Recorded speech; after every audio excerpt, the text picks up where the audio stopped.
your lies to calm the hysteria. Pretty little fish where your colors fade. All you built to the scum that your breed all made. Hey, hey, what you take us for? Soaking wet, flip-flopping on the floor. Time has come, man, to do the right thing. Yeah, we don't give a damn about your left, right wing. Man in the middle gonna take his sling, loaded up with stones and crown the king. If you strike a blow, will the masses grow? Only turn against, can't stop the blood flow. Time to break for the pain. Never wanna be, not a part of it. No reform, no refrain. Do you wanna see what's inside of it? No remorse, just distance. If I try to be what you let me. Time to break for do or die. Do or die. Do or die. Do or. Soldiers line up, civilians fall down. Blood makes chalk lines all over the damn town. Think what we want you to think, little brother. Say what we want you to say to another. You ain't gonna trust, bro, no, you ain't got a clue. But when you gonna come, or who's bothering you? Pawns and peons and lies and cheats. Who's gonna stop for this government to eat? With your guns, your blades, anything that kills. If we're gonna make a stand, the blood's gotta spill. Kill or be killed, live and may die. Time to stand up, let them know why. Time to break for the pain. Never wanna be, not a part of it. No reform, no refrain. Do you wanna see what's inside of me? No remorse, just distance. If I try to be what you lie to me. Time to break for the pain.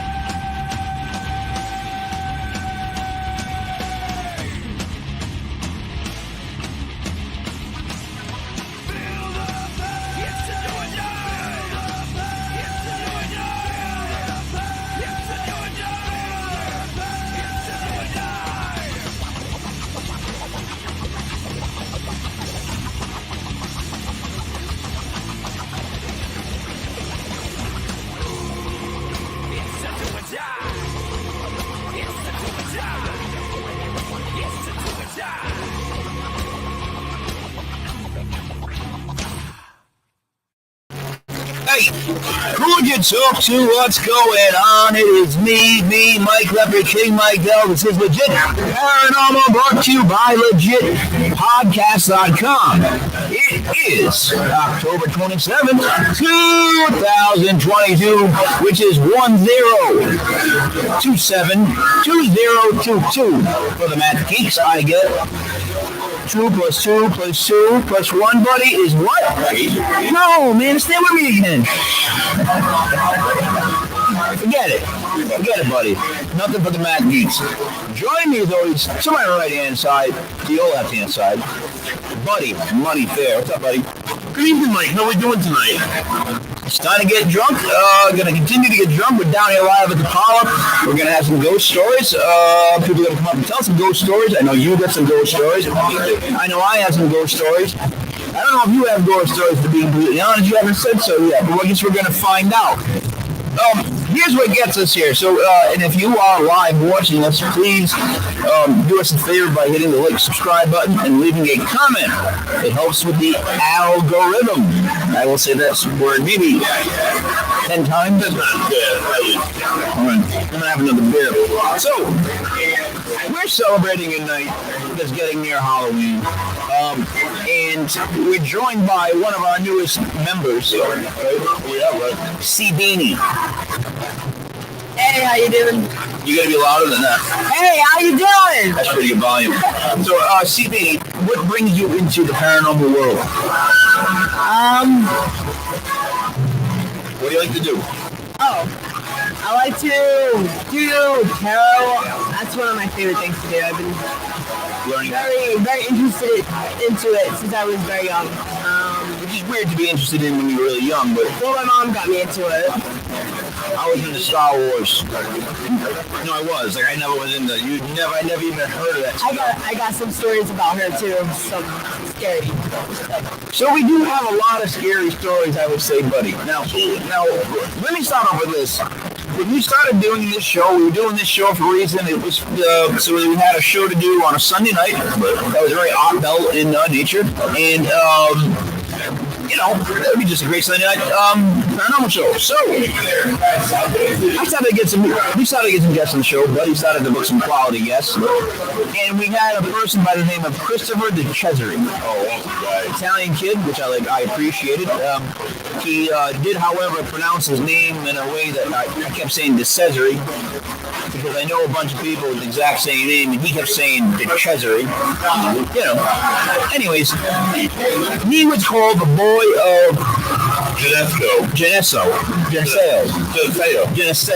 All right. He actually has a Netflix series coming out based on his experiences, and we actually have him on as a guest on November 6th. Yeah, You're going to have to talk about it in that. he's almost our next guest. Thank you so much, sir. All right. Here's the thing. So I wasn't scared of anyone's story up to when we talked to Chris. And I'll tell you why Chris's story scared me. Chris was a very normal person. Chris was very easy to get along with. Chris was somebody that it was just like, he didn't seem like he was bullshitting me. He seemed like what he was telling me wasn't truth. But Chris is...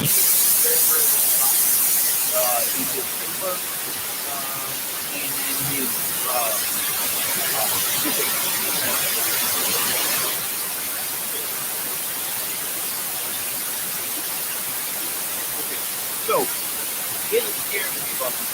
So, keep track on our stuff. It's one moment when you have one up the war with his pillow, seeing him and the demon that was funky. Now, this one has knocking down 7 times. Always do some other stuff. Then it tells the story of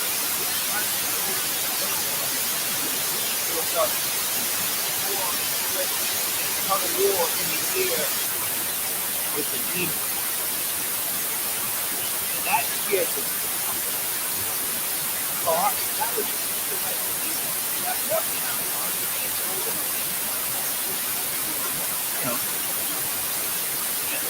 that's fine. Wow. I don't know how it got hit on I get over it. When you get over it,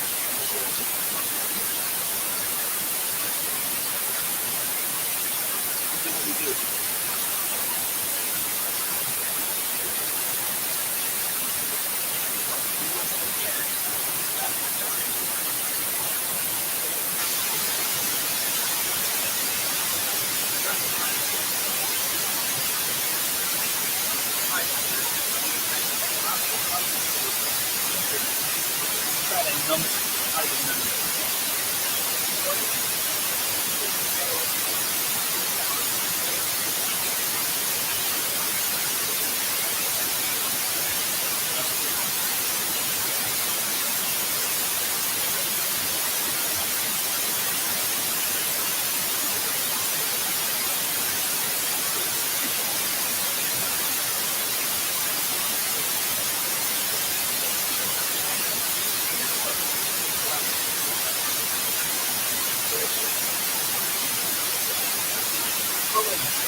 How about now? You'll let me know when he came back. She'll tell me in a second. You have the phone that you can... Yeah. See if the sound went back on? Because I believe it did. That's better, yes. All right. You know what? I can't wait to see what it looks like us with the volume. It must have been awful. So what all right, let's move on from Chris. So next, as time went on, we had some people on that I was not scared of at all. But then there was somebody that I was terrified of. We had on a guest by the name of Micah Dank. Now, Micah Dank came on our show, and Now, Mike Dank, he deals in astro somethingology. Astro, what did you say? Astrotheology.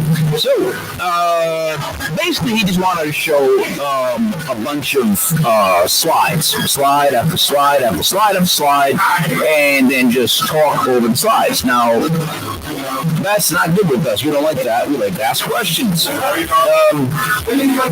then, like, let me explain myself first. So the show starts off. I'm in a tank top. I don't know why. That's so unlike me. And next thing you know, Mike Dank takes off his sweatshirt to be in a tank top too. I was a little confused by that. It didn't make any sense. I don't know. I think that's what it was. So we start talking, and Mike Dank is aggravated that we're asking questions. Just aggravated. Every time we ask him a question, he gets mad, right? And says stuff to us like, I'm usually used to speaking to someone that knows a little bit about what I'm talking about. It's like, excuse me, what? It's like, I'm just used to speaking to someone who knows a little bit about what I'm talking about. And I'm like, oh, this motherfucker, he's thinking I'm stupid. So I'm like, all right, I'm going to go into stupid mode. So I started to be a little more aggravating. I'm like, Mike, I promise I won't ask any more questions. No more questions, right? He goes, all right, thank you. Shows the next slide, and I go, question? And dude, he lost it. Micah started to get angry. Micah did not like that. So Micah fired himself up, and the show progressed. Right, she said it from his face, holding the camera, and he bore it aggressively, and he was trying to put his tone of voice with us in his friendly moment. So, Julie, make sure you keep track of the volume, because I keep hitting that button. It's a problem I have. It's on the wrong side of me. I'm used to doing this, but if you smack it on your face, every time I grab it. So, Mike, I think, I guess, is to go, he, starts to speak more dumbly of me, which I just lean into. I love it. Is that on or off? Listen to this. Is this a little that's loud? Coming to the speakers? Can you shut it down? What? Is that on or off? That's on? Is that on or off? I'm going to say that's on. I really can't tell sitting where I'm sitting, so this is something we want to iron out before 9 o'clock. Julie, she's probably something live, so the doors are supposed to open at 9. We're just here early. The doors aren't open until 9. So we're here early. We're here to warm up ourselves, get everybody online to either come down to watch us live. Now, CBD, I guess before we want to hear it, see if we have any volume. All right, before I go further, you keep staring at me with this, this guy's an idiot face. Me? Yeah, I can rewind and show you. Is that going to be an issue moving further? No, you did this to me. I was like, who the fuck is? Just have volume. He's the volume. Did you hear me go on and off though? Alright, the engineer, alright, that's too much for me. Alright, so back to Micah Dank. So Micah Dank now is insulting me more. And at the 35-minute mark, you'll see me mute the computer. You'll see me stand up, and I yell to my wife, this guy is fucking done. Because I had it, and I'm like, now I gotta figure out how to get Micah Dank in the deep water. So we continue with Micah Dank, we feed into Micah Dank's ego. Alright? Micah Dank thinks he is this extremely intelligent guy, right? Just this, so smarter than me. So I just kept acting dumber and dumber. And I'm good at that. I'm actually really good at that. By the way, you know what? Sometimes I'm really, you are the representative. Sometimes I have to teach you.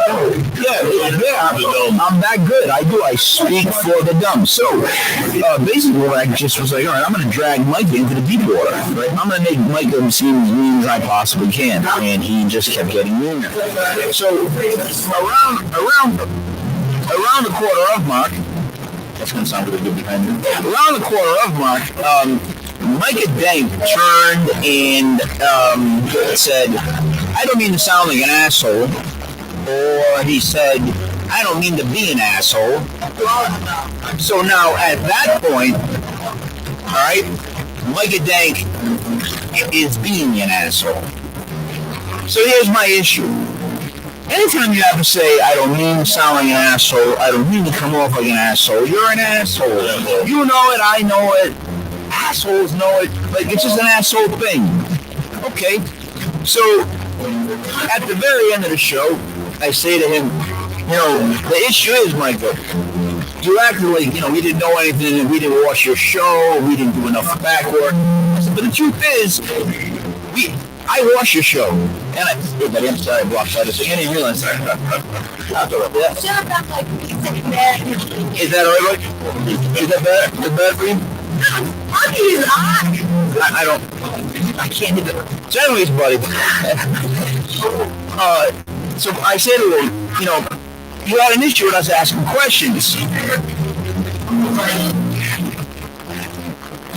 So I went to my friend's house and I got kidnapped. I'm not joking. You had to break out of the van and jump out into the grass. What the hell is that? I mean, what? So I went to my friend's house and I got kidnapped. Not joking. You had to break out of the van. Is that real? That's scary as hell. All right. So let me get back to Micah Dank. You may not tell Greg that's too loud. You should tell him to drop the bass and turn this up. You do that? Tell Greg to drop the music, raise this thing. It's too much of the bass. So, Micah Dank, don't do that. So, Micah Dank continues. And I say to Micah, the problem is, you never watched one of our shows, because if you did, you would know that we ask questions. And the fact that we ask questions means that you would stop and do all your different types of photos and astronomy things and constant talking about angels. You would have quit on that, but you continued, and you know, you wanted to be superior, and it sounded pretty good. I enjoyed you being superior. So then when we turned it on you, we said, you know, I said, Michael, the problem is you never watched one of our shows, and you break my heart. You break my heart, Michael. He proceeded to take a 2-liter bottle of soda that was half full, Pepsi, and proceeded to chug it aggressively. I don't know if that. I don't know how to really to give that as an example. It didn't even make sense when you think about it. But he chugged a half. It's basically a liter. Can I say that? Can I just say the liter? No, but if it's half. Oh, yeah. Can I just say that? It's easier. Yes. Let's just do that. He chugged a liter of soda aggressively at me,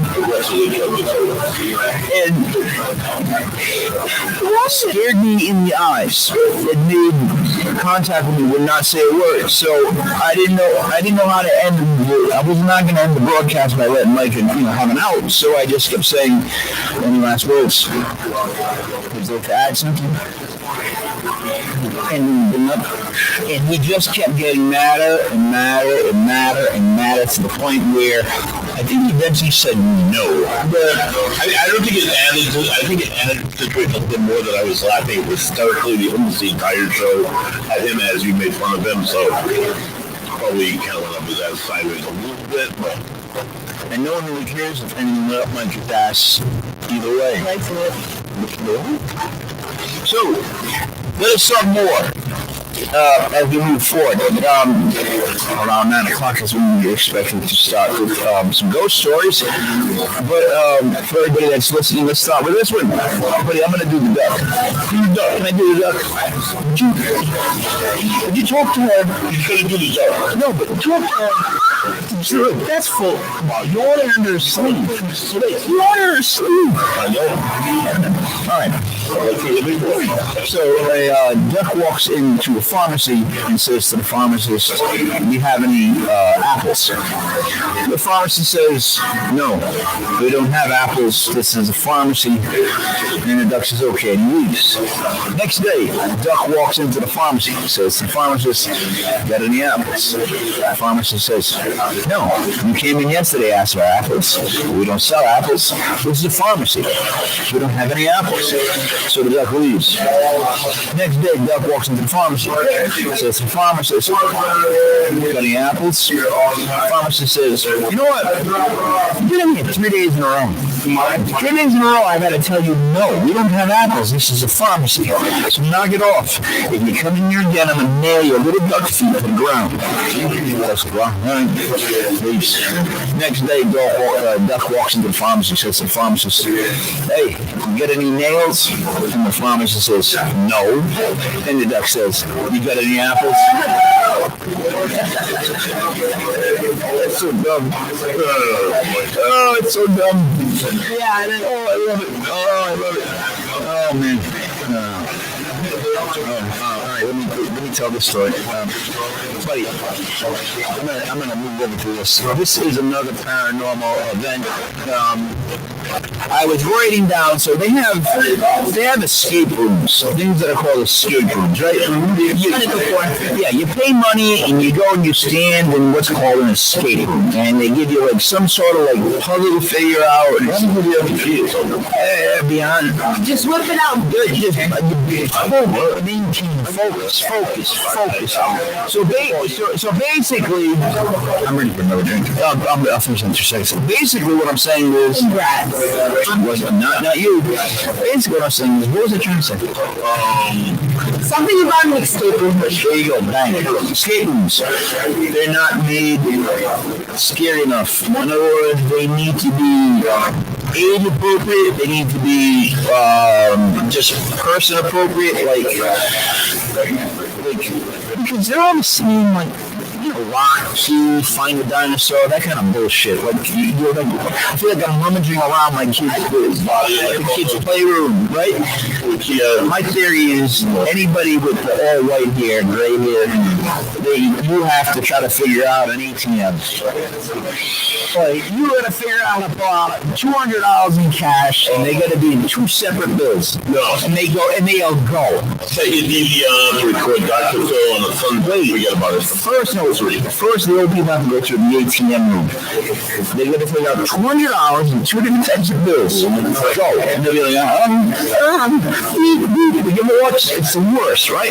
Moving on. I was thinking, people in 30s, 40s, just a room of bills. Oh, right, yeah. Just bills. And they tell you, you make this much, you make this much. If you don't pay this amount of bills, you don't make it. It's abysmal.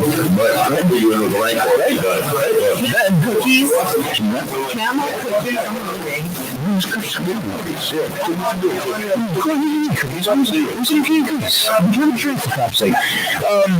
the other point I was trying to make? Oh, it's the last room I was thinking. The Dr. Dre room.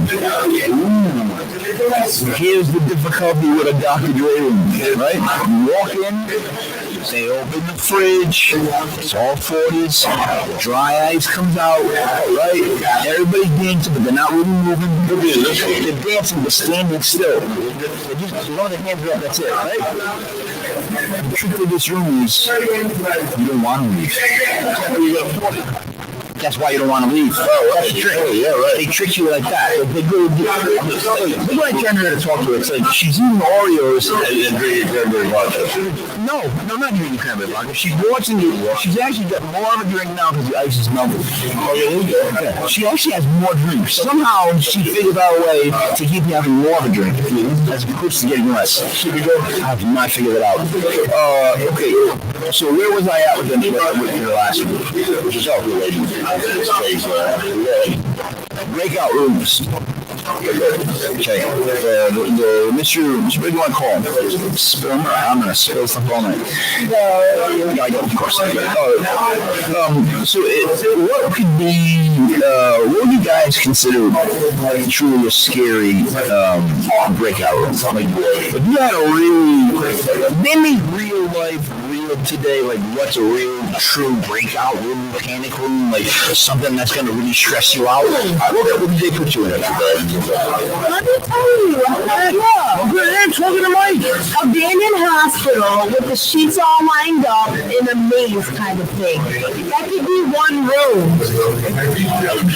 Listen, and you would have to every like entrance you go through to escape the actual maze, you have different things that you have to find out. And then you can have a real little girl dressed up in makeup to like do like creepy laughters and it's like, can you play? And like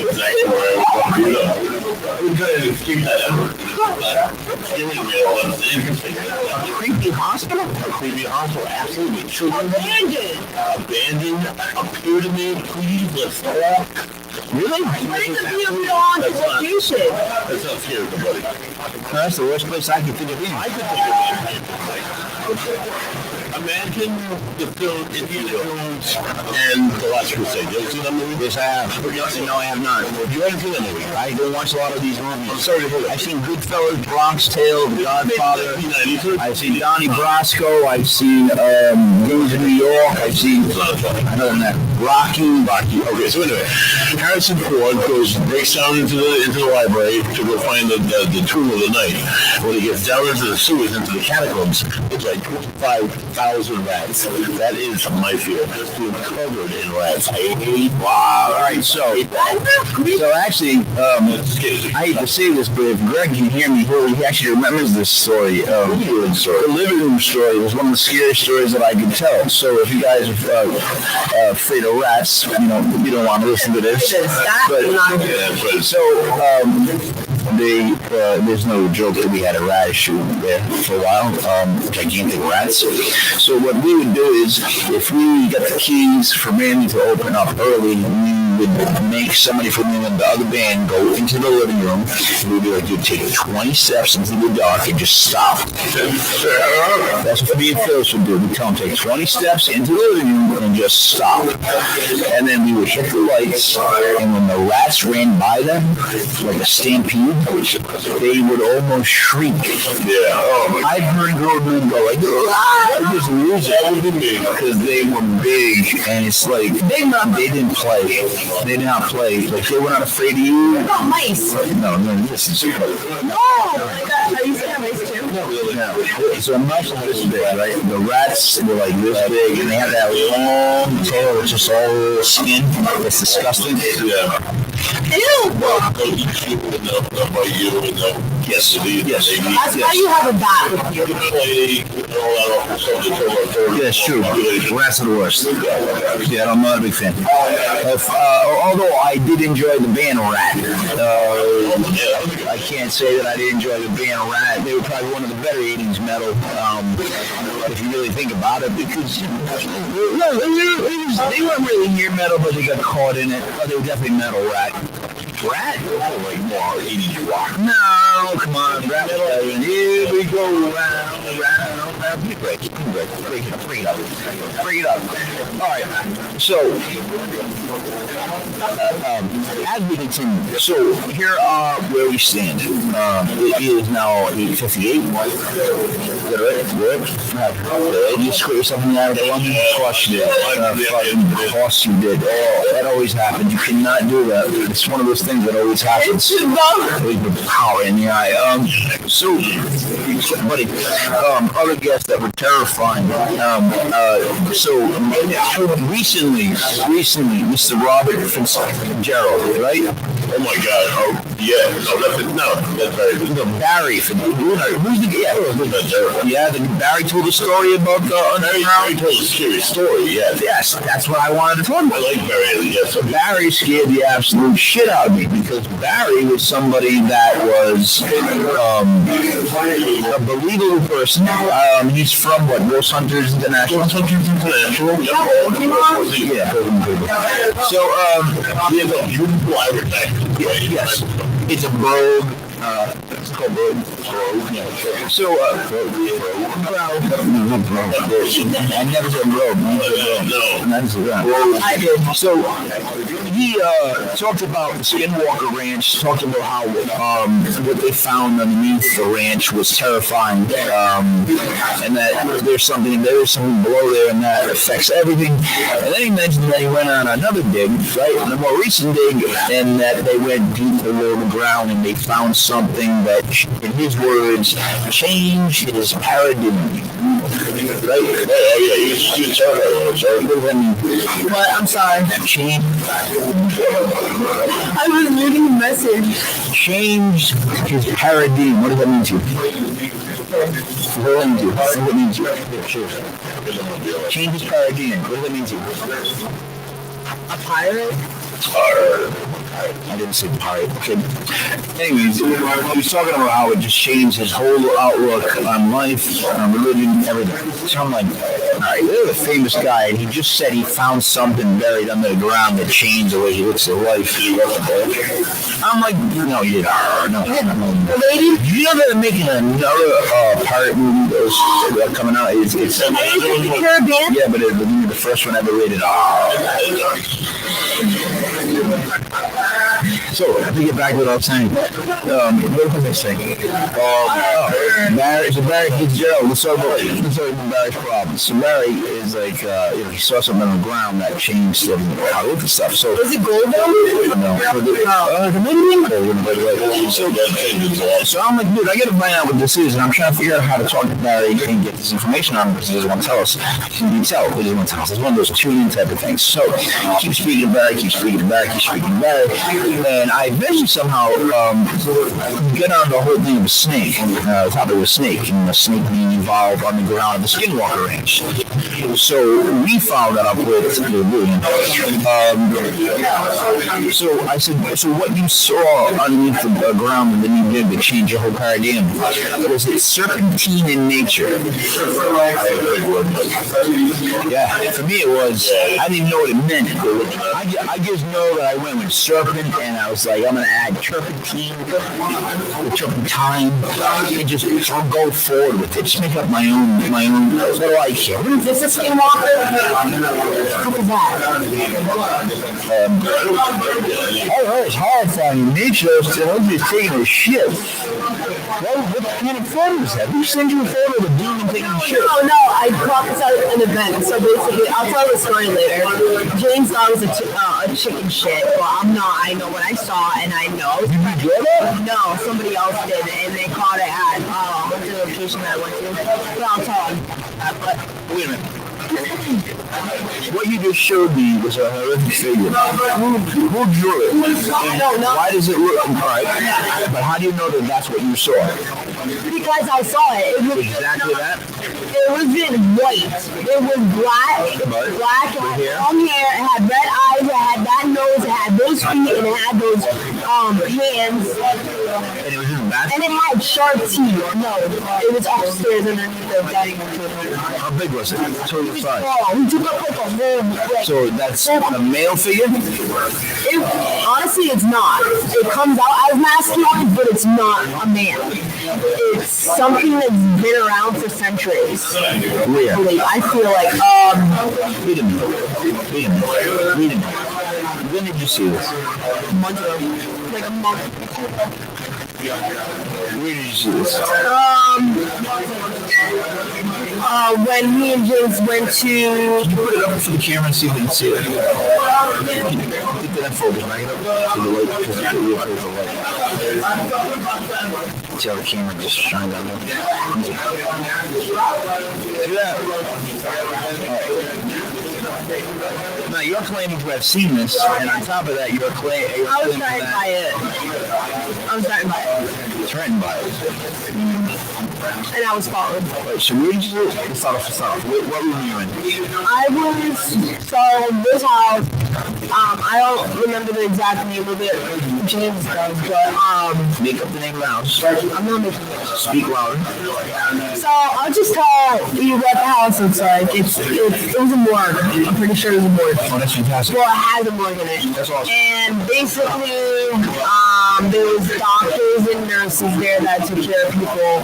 But as soon as you walk into the house, it's a living room area. When you turn, there's a bedroom here, there's a bathroom here. You go up the stairs to the right, there's a child's room. When you walk this way, it's an empty room. When you keep walking straight, there's the dining room that I was in. So when you're in this dining room area, you take a left and it's a kitchen. And then when you exit out that kitchen, you go straight more, there is a child's room full of dolls, like glass porcelain dolls. But before that, there's stairs that can go up, and that is the third floor. The third floor has 2 bedrooms and a doctor's office. And then when you walk in the doctor's office, you open the door and there's another door that you can open, but there's nothing there, but you can fall. Like you open the door and you can fall down. But right next to that door is the door to an attic. You open it and there's a ladder. Okay. But there's also a basement. So we're going to start back on the first floor. You walk in, it's the living room, right? Yeah. You go straight even more, it's the kitchen. When you turn to the right, and you turn to a little bit of a left, turn right, and there's stairs. You go down the stairs, there's an open area. There's one room down there, and then there's another room, like giant rooms. One is where the morgue is, kind of like where they do. How did you get into this room? You just stumbled around? How did you end up in this room? You by yourself? Did you find it by yourself? No, I was with other people, but I didn't say it out loud because I didn't want to make the children uncomfortable. So you saw that? You saw it where? So basically, I was sitting down, the table was this way, the kitchen was here. Speak this way. Sorry. So I was facing this way, right? Yep. And the table was like this, and they were actually doing stuff to reach out to spirits. And I saw something, it was the same time they actually got an image of what, John's brother named Jeremy. They actually got a picture of his brother in full figure. Like, no joke, I have it somewhere on my phone. If I find it, I can show everybody. But when they got that picture, I also felt very uncomfortable. I felt like somebody like going like this, like grabbing my leg and then pulling on my foot. And like I took my feet up like this. And crisscross apples. Yes, I did that because. Crisscross apples, right? But I felt some long. I'm sorry, I freaked out for a second. Did you see me like? I don't get scared like that, but let me tell you, it was really like a crazy experience for me. I felt his hands, the hands that I showed you. You used to claim that's bring up sort of body that photo. You used to claim it's male. It's masculine. It's not a real man. But we don't know what it is. She claimed to have seen that, but in more of a black form with red eyes. Black hair. Black hair. This is being shit. I thought you were dropping a deuce myself. But she also said that someone drew this, so that means that someone else. Dude, I don't,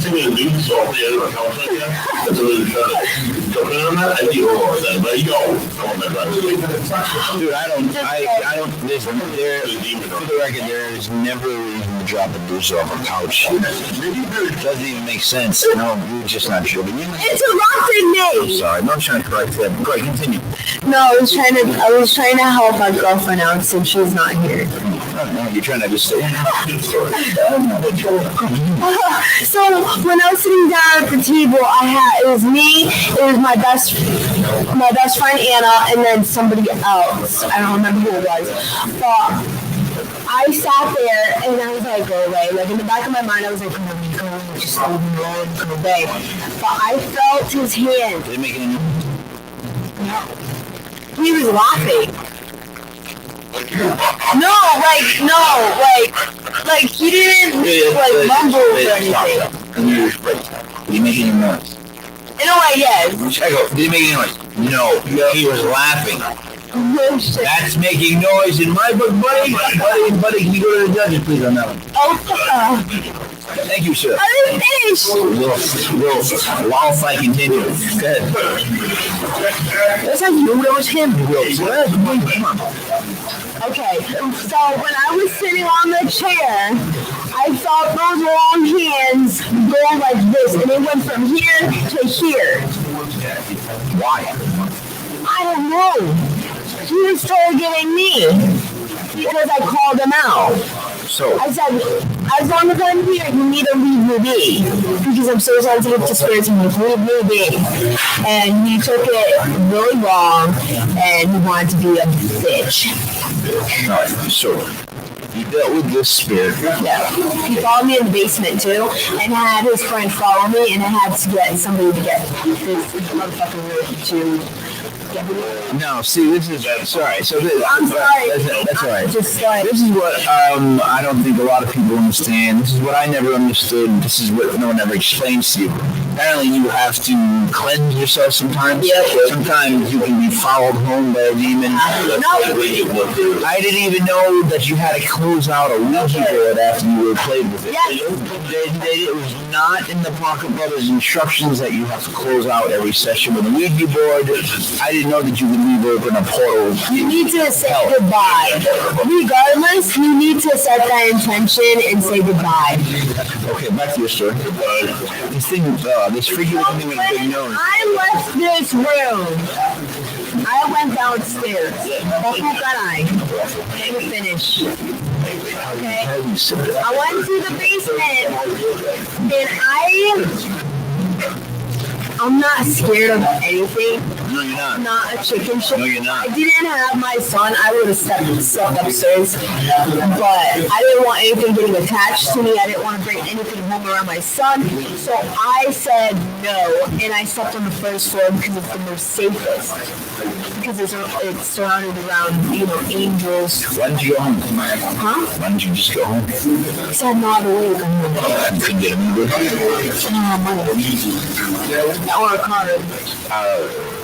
Once you see that, it's time to go home. Well, I also screwed myself over. I have no holy water, no holy oil, no beads, no crosses, no nothing. I didn't even have my bracelet, necklace, nothing on me. I was screwed. Why would we need that? Why do you need that? Because in every location I've ever had, I've never had any problems. None. Because you usually bring Everything I need. Everything.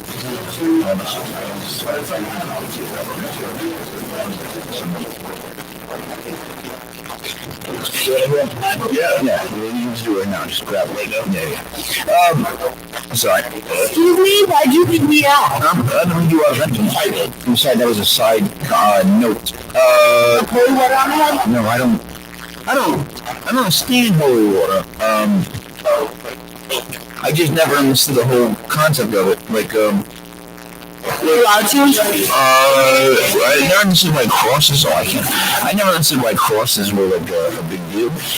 That was never something I figured out. I didn't take this off until my son told me enough to. It wasn't explained to me for a long time why people believe in it. People never broke down the different types of ghosts. I always thought it was just like, Slimer, and that's about it, and Ghostbusters. But then people explained the difference of regular ghosts, a demon. It'd be nice to know what that is, though. What? That. Slimer? Yeah. No! I'll show you. That thing? Yeah, I would love to find I think it's creepy that you found a picture of it online. No! I went to an event and found it! Where you found that drawn picture that depicts what you saw, wherever you found that is freakier because someone else seen it. Yeah.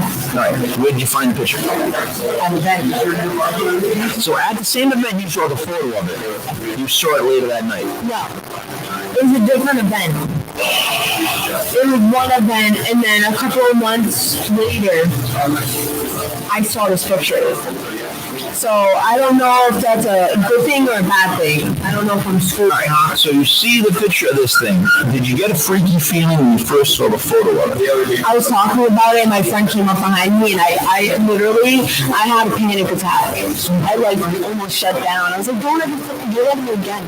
Like, I cussed at her, and I never do that. I usually never swear at her unless it's like, yo, what's up, girl? Like, I usually call her a B-word, you know? All right. So, when you finally saw it, when you finally saw it, you felt threatened. Why did it pick you? I don't know. I have no idea. I don't know. No, that's the reason. You gotta feel deep down. I realize that everybody feels it deep down. Maybe because they knew that I was a target because Okay. I could see him. Right. Maybe it's because I'm very. Where's his goal? Like, what's the reason for him? Give me a reason. What's his reasoning? Which place is he gonna follow? No. He has to have a reason. Why is the most important part of the whole question, any question. It's not what, it's not who, it's not where, it's always why. I'm gonna take a drive. That's right. All you need to know is why. It's the God's honest truth. Why? But if you take a whiz on stage, I'm going to freak out. So to everybody that is following us so far on the podcast, thank you for staying with us. We will be moving over to the scary stories once Buddy, I guess, changes. So I got a story for you. This is kind of scary, but this is only scary to somebody like me, I guess. We're coming home from Canada, Montreal, and I don't know if you ever seen the highways in Montreal, but they're really, really like small and snowy, and there's houses on the side of the highway.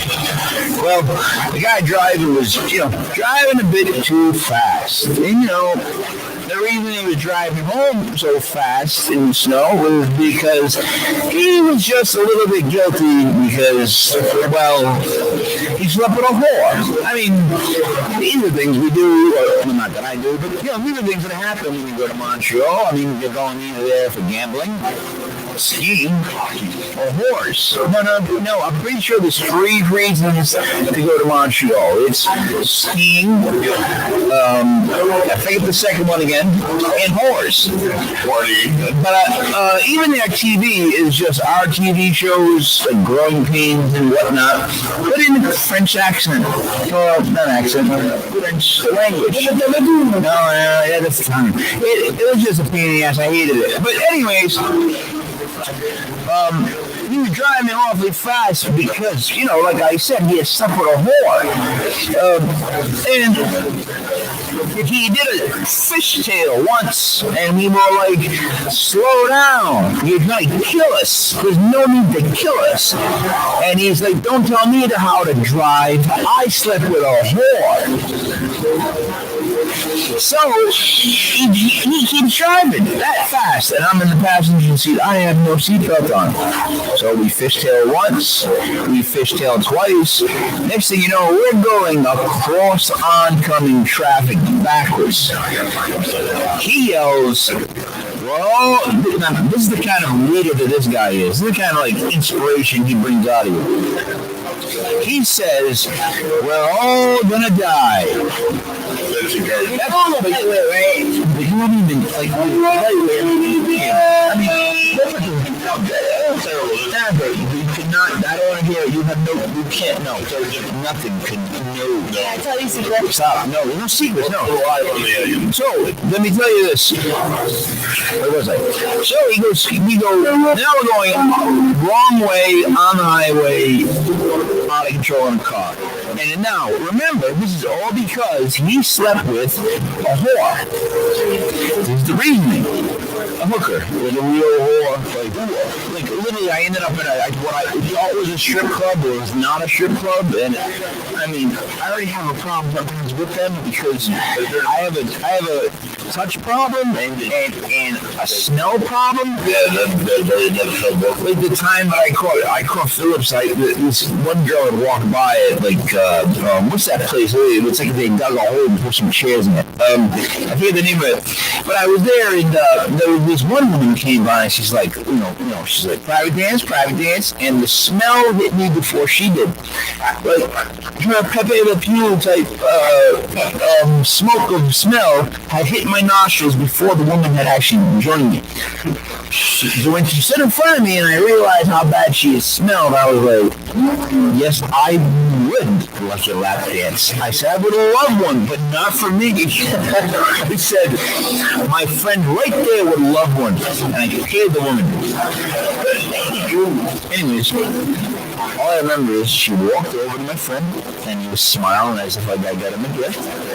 And then I saw her go in front of his face, and then when her body moved, he was like, "Oh my God, like you killed me!" Like, and his jeans stunk, he stunk, like he carried that smell. Oh, Madonna, I mean, feel bad for his wife. He wasn't married. Oh. Yeah, no, there is. I'm not sure. I get a million things. Anyways, so we go across the highway we're doing it with 80, and we miss oncoming traffic. Now, I'm in the passenger side, front seat, no seatbelt. This was the last time, and they did it to you tonight, that I am such a, I'm a bitch about it. I make sure everybody's got the seatbelts on, because after this incident, it changed everything. We went across the highway backwards. We missed 3-4 cars. We missed the lady's house, which would have been disastrous. I do it all the time to watch the shows. I'm constantly kicking, and I try to pick up pens in my feet. Please, why do we have to go on so hard? So we skip, bang, boom, boom, and next thing you know, we're off the highway, we start tumbling. Now the car's rolling. Now, keep in mind, I have no seatbelts on. All I'm doing is holding on to that boogie handle, little shit bar, and I've got myself held so tight, I pinned myself. Every bit of strength I had, I kept myself pinned like a fucking amusement park ride. So it's my French, or lack thereof. And we started rolling, and I remember seeing change bounce around the car as if it was like I was in a fucking No, it was like I was in the dryer. You know what I mean? I'm just watching stuff bounce around the car. And I didn't know somebody had like a Diet Dr. Pepper. I didn't know they made Diet Dr. Pepper. Those moments, just watching shit bounce around. So we ended up hitting the snowbank after all this spinning and flipping, and I realized I'm alive, but I don't know what position I'm in. I have to figure out where exactly am I, because if I look out the window, there's all snow. If I look in front of me, there's all snow. The windows are all cracked. I hear from the back, "Are you guys okay?" And I'm like, "Yeah, I'm good." And then I look, and to my left, I look up. Now, we were on the side, I guess, like this. Now, the dummy who was driving, calls all this, he's still pinned behind the driver's wheel. Yeah, exactly. He lets go of the wheel and plummets to my face. Wait, she's in the car with her? The whole in the car with us. You don't think that way. What are you talking about? The whole point of going to Montreal is that the horse stayed in Montreal. If they came back, you no one would go to Montreal. Get the concept of friends. I'm sorry, I didn't mean to break this to you, but that's how they look. You don't want the you don't want the gossipy one. You don't want to follow you around. They're not spirits. They're all spirits would be on trouble. They follow you everywhere. Right. So where was I on the last part? Like in a dry and he let go of the wheel and all his body. So I didn't say fat, you said fat. So he fell on my face, broke my sunglasses, and when he came to, he said, He started to cry. And I told him to please just be a guy and stand up on me and get out of the car because he was squishing me. Right. So I actually had to hype someone up to stand on me. I kept saying, dude, just stand on me, get out of the car. Stand up, get out of the car. Stand up, get out of the car. Stand up, get out of the car. He finally did do this, and upon doing that, I was able to stand up out of the car. So I don't know if you ever stood up out of a car that was sideways, but it's rather peculiar. Yeah, I would say. Now we use that word. Yeah. I went to my go-to. I immediately got out of the car, went in the house, called my wife, and then asked the lady if I could use the bathroom, and I took a dump. It was what I would call a nervous dump, but it was like I gotta take a dump, and it was like, because I don't know, that's normal. It was one of those things. And she had like a big pit bull, and her toilet was located with a washer and dryer right next to it, which made it impossible. Well, it has a good sense like of the dryer. Nah, there's no room for a guy though. I mean, have you ever seen people with the poop soup? Have you ever seen the poop soup? The poop soup. It's called the poop soup. They just step before you go to the toilet? Yes, they make it. It's plastic. It goes around the front of the toilet, and you put your feet up on it, so it gives you more of like you're about to have a birth type of. Yeah. So what that's supposed to do is that's supposed to help the poop come out of your butt. Yes. Yes. People walking the door. That's the first thing they eat. That's not right. Don't snort. Don't snort. All right. So I don't know what I was doing with that now. I said, come back again, flipping. So I said, what I said, the sign language might have taken up. Yeah. So now, it's 9:26. We are going to have Buddy tell us our first story of the night. Ghost stories. This will be a legitimate ghost story, which happened to Buddy, and oddly enough, it did not happen when Buddy was part of Ocean State Paranormal or doing that place haunted? The Ocean State Paranormal. No, which is Ocean State Paranormal. No. Because there was Ocean State Paranormal. You know, so we take the ASAP. All right, buddy, I'm going to give you the floor. I'm going to slide over. You can slide over. You can give me, I'm going to be on the screen. You'll see something's like hanging in. Hanging out. She can step out. I'll step out. Just slide over. Hi, how you doing? So let me just start saying that. I need this for yeah, I'm drinking a lovely draft. It's a captain soda. It's Christ, it's like an 8.5% alcohol by volume. It's double IPA. It's a draft here at Th Parlour. It's very delicious. And I'm probably on my third one now. Anyway. This story dates back to August. The pinnacle of it was in August of 2009, August 29th, 2009 to be specific. It continued on for about 3 months afterwards. Well, sorry, right before that. So I had recently, so we'll say June of 2009. Stop messing around, kids. I took a job as a direct care counselor at a group of mine. It was per diem. A group of boys aged 5 to 12. There were 3 houses throughout Pascal or Belleville, if you will, and there was one on Osaka. So I split shifts between each of the different houses. And then the time came where I was soon to be married, and I had to take a job to get health insurance for my wife. So I took a night-awake position at the Osaka Boys' House, and if you're familiar with the lovely city of Woonsocket, it is on Providence Street. It's under a different name right now, but it's still a group home. It's we got 3-family. No, not 3-family. It's a 1-family home. It's a home. It's on the corner, and these people are distracting. It's terrible. And so it's I'm right below from what Beef Pond used to be, if you're familiar with Woonsocket.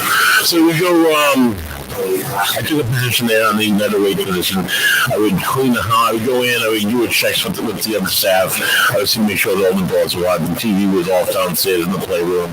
That the toys were all put away. It was children ages 5 to 12. I would check on all the boys. They were all asleep. They all had monitors on. They were all active. They had guys that were coming back from passes because it was a Sunday. So I would check their stuff. I would pack nets for the week. I would pack nets for the next morning. I would fold laundry. I would check on the boys every 15 minutes or so, making sure they're all sleeping sound. If they woke up, they had to use the bathroom. Sometimes they wet themselves, they had in the shower, etc., etc. You know, just the regular job of a regular direct care staff working the overnight, 10 p.m. to 6 p.m.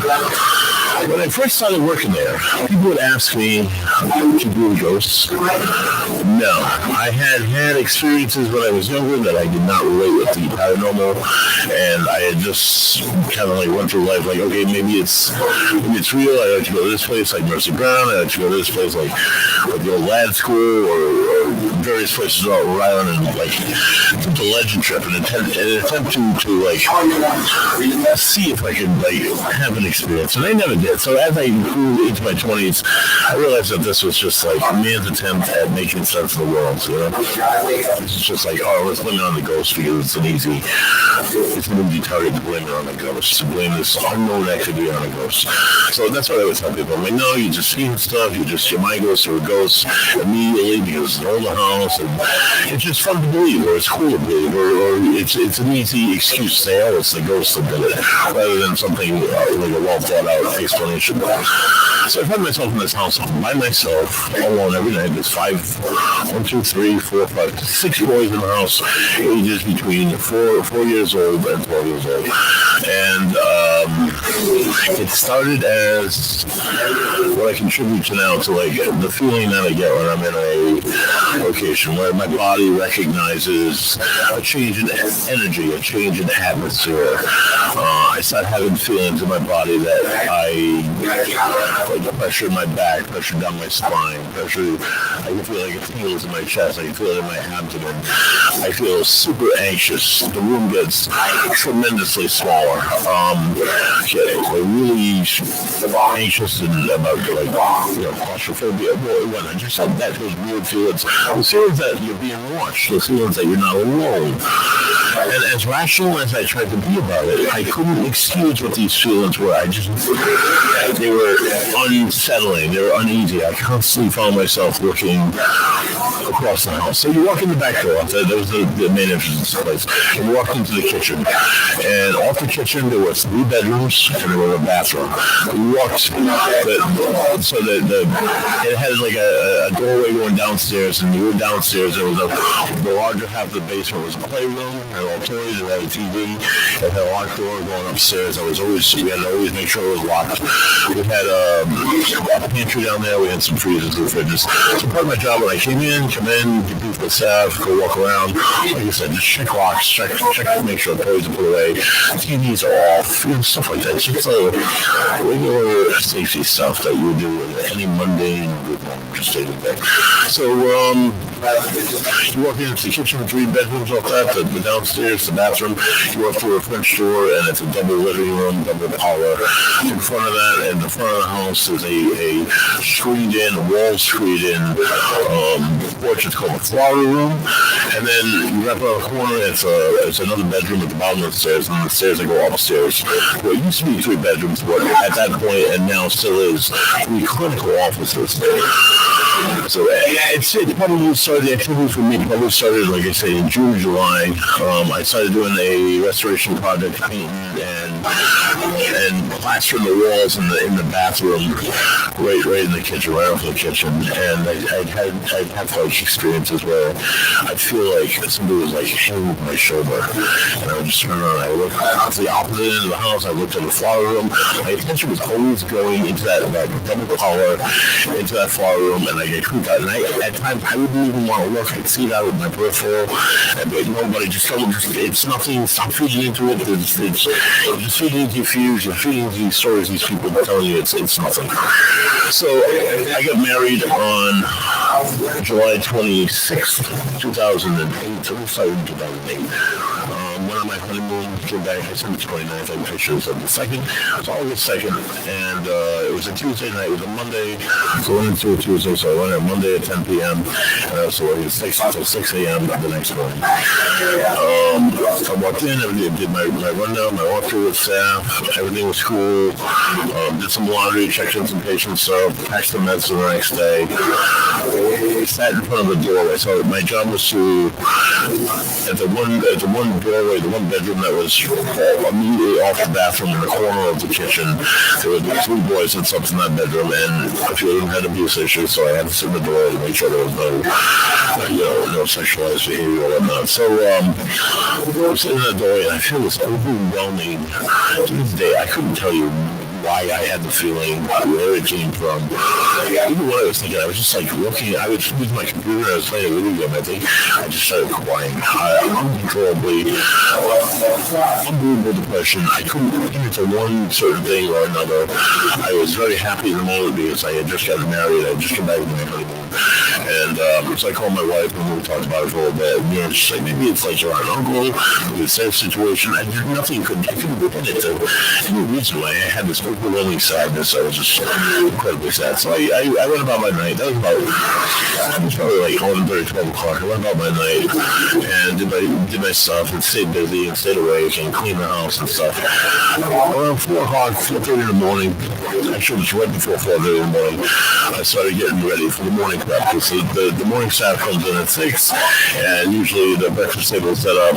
Kids what they need for their morning routines or right at the door. So I get everything set up.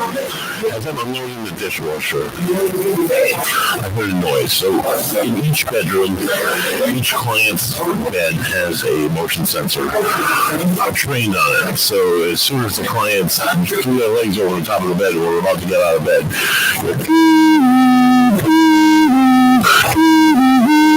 over and over and over again until you either shut the motion sensor off or the person got out of the directional of the motion sensor. So I started hearing this noise, and I turned around and faced the empty room. I was sitting in the corner of the kitchen. I looked right in front of me and directly in front of me. Walked out of this room. I could see the head. I could see the shoulders swaying like somebody was walking. I could see the legs moving. I could see that the figures, I seen that about 6'4" when I stand up straight. This figure came about right here. So I'd say it was about 5'7", if I had to guess. Walked right in front of me.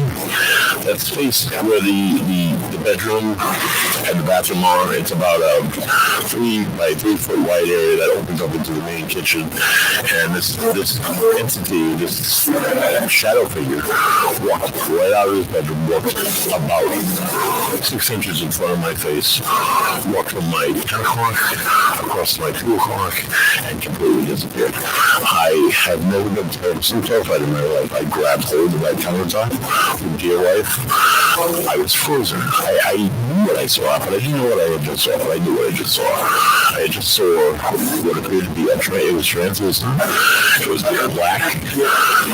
But I could see the movements of the shoulders, the strut of the walk. I don't believe in shadow figures, even to this day as an investigator. I just think it's our perceptions. It walked right in front of my face and disappeared.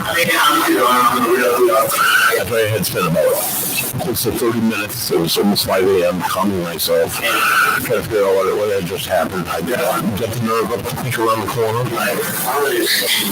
I saw there was nobody in that living room, and I walked into the living room, and I checked the boy in the bedroom, and he was fine. I checked on all the boys, and they were fine, and I kind of centered myself, and I just thought about again what I had just saw, what I had just experienced, and it just blew me away. And then the morning staff came in, and they came in, as soon as they came in, hey, you all right? I'm like, no, yeah, I'm okay. I didn't want to, like, hey, I just saw a ghost.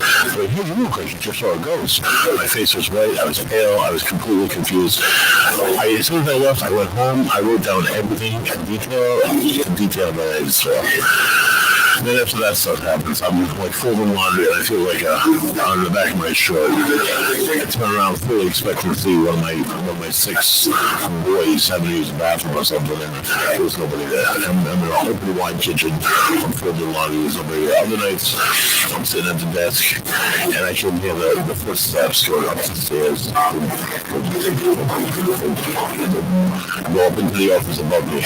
My first thought is it's a kid that's out of his room and is messing around. He's going upstairs in the clinic office. So I grab the keys. I look at the kids in the kitchen. They're all sleeping. They're all sound asleep. I go over to the other kid. So all 6 kids are in bed.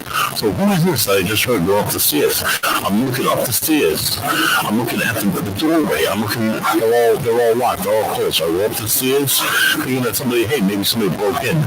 I'm gonna have some kind of like altercation with an intruder of some kind. And I unlock every single door. I turn on the lights. I look through all these offices. There's nobody there. I relock all the doors. I go back downstairs. Other nights, I'd be sitting there at like 3 o'clock in the morning. I'm just saying like a random time. It's the middle of the night. The TV in the playroom not only goes on, but it goes on as loud as humanly possible. Again, something that I would check, something I would go downstairs, something that if like second shift was working and they were downstairs watching TV, they wouldn't have it on that loud. They would have it on low. So just all things that really made me feel uncomfortable and really difficult to tolerate each night. But I had to keep my job because I had just gotten health coverage from my wife and she had some health problems. So I went to see the clinical director, as my goal was, the CFO. And her name was Carrie, and she was a clinical psychologist. Hi. So Jesse Wilkins just let us know that I hate to interrupt you. He just said, brother, audio sounds wild right now, like demonic possession in the interface. What I want you to know is I just listened to it on my phone, and you do sound demonic. The audio for some reason is slowed down. No, I'm being serious. The audio is... For what? I was just listening to it. Yeah, for everybody to hear that. I mean, how can you possibly do you're so It was Carrie, and she was a clinical psychologist. You sound like you a little bit, all right. It's slowed down about a good measure, and you sound demonic. So what do you mean? Yeah, but that's fucked up. It's scary. It is. So thinking that Carrie is going to call me crazy, by all means, she's a licensed social worker. She could commit me if she thought I was crazy illegally. I went to her to Carrie. I need a different position in Milano, so I need a different position here. I need to either work first shift or second shift. The third shift is not for me. I can't stand it. I'm all set with working third shift. She's like, oh, you find yourself tired? Yeah, I'm tired. I'm worked out. I don't have the energy. I can't do it. I was thinking of every excuse, but what I didn't want to tell her is that I was having unexplained activity happening to me in the house every single night. So I finally... She was pressing me for answers. She pressed me for answers. I'm like, was it another staff? Was it a kid? Was it a problem? Like, oh, no, Kevin. It's like, look, this is what it is. And I told her, I'm like, you're going to think I'm nuts. Please don't commit me or anything. But I think I saw a ghost. I think I told her about the spirit that came out of the room and walked right in front of me. I told her about all the experiences I had.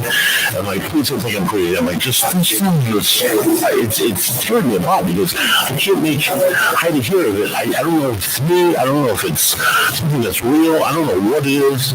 And she stopped and she looked at me. I'm like, oh man, here we go.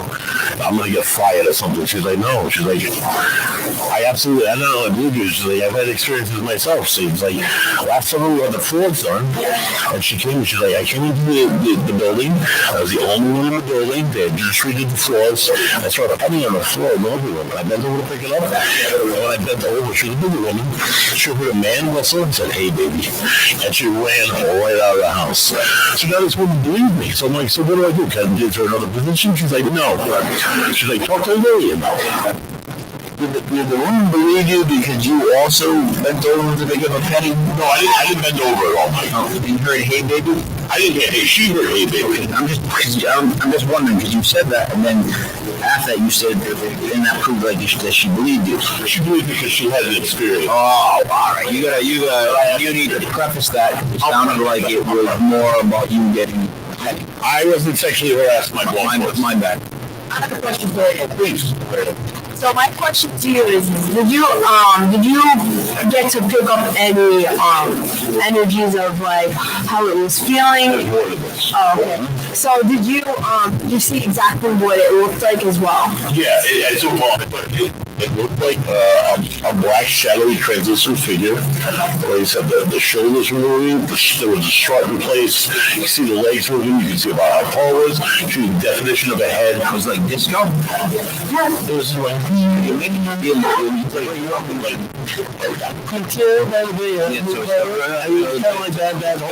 it's just to leave it at rhythm. It had rhythm. It was like with rhythm, absolutely.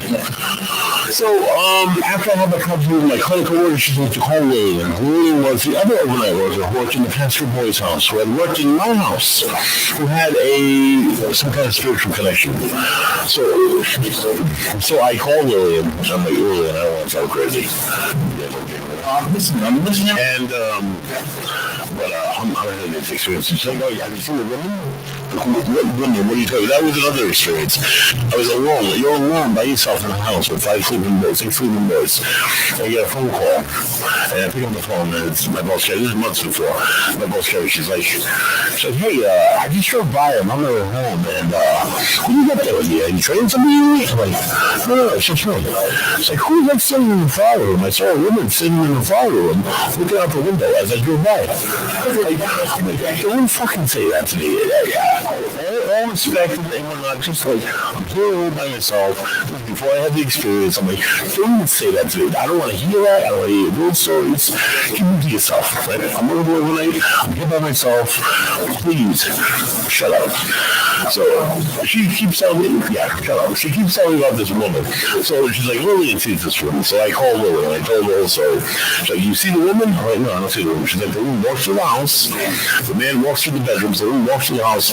The woman walks into the flower room, comes out of the flower room, and then she walks up the stairs. So her hand is lower than where the rail is. So the rail is at a different spot when she's walking there. I don't even know why you mentioned. I don't know why I mentioned that. That's what they do with the story. It's just in my head. It threw me off now because I'm trying to figure out how your hand is under her hand rail. Why does that even matter? Because she's walking, and the woman sees her walking.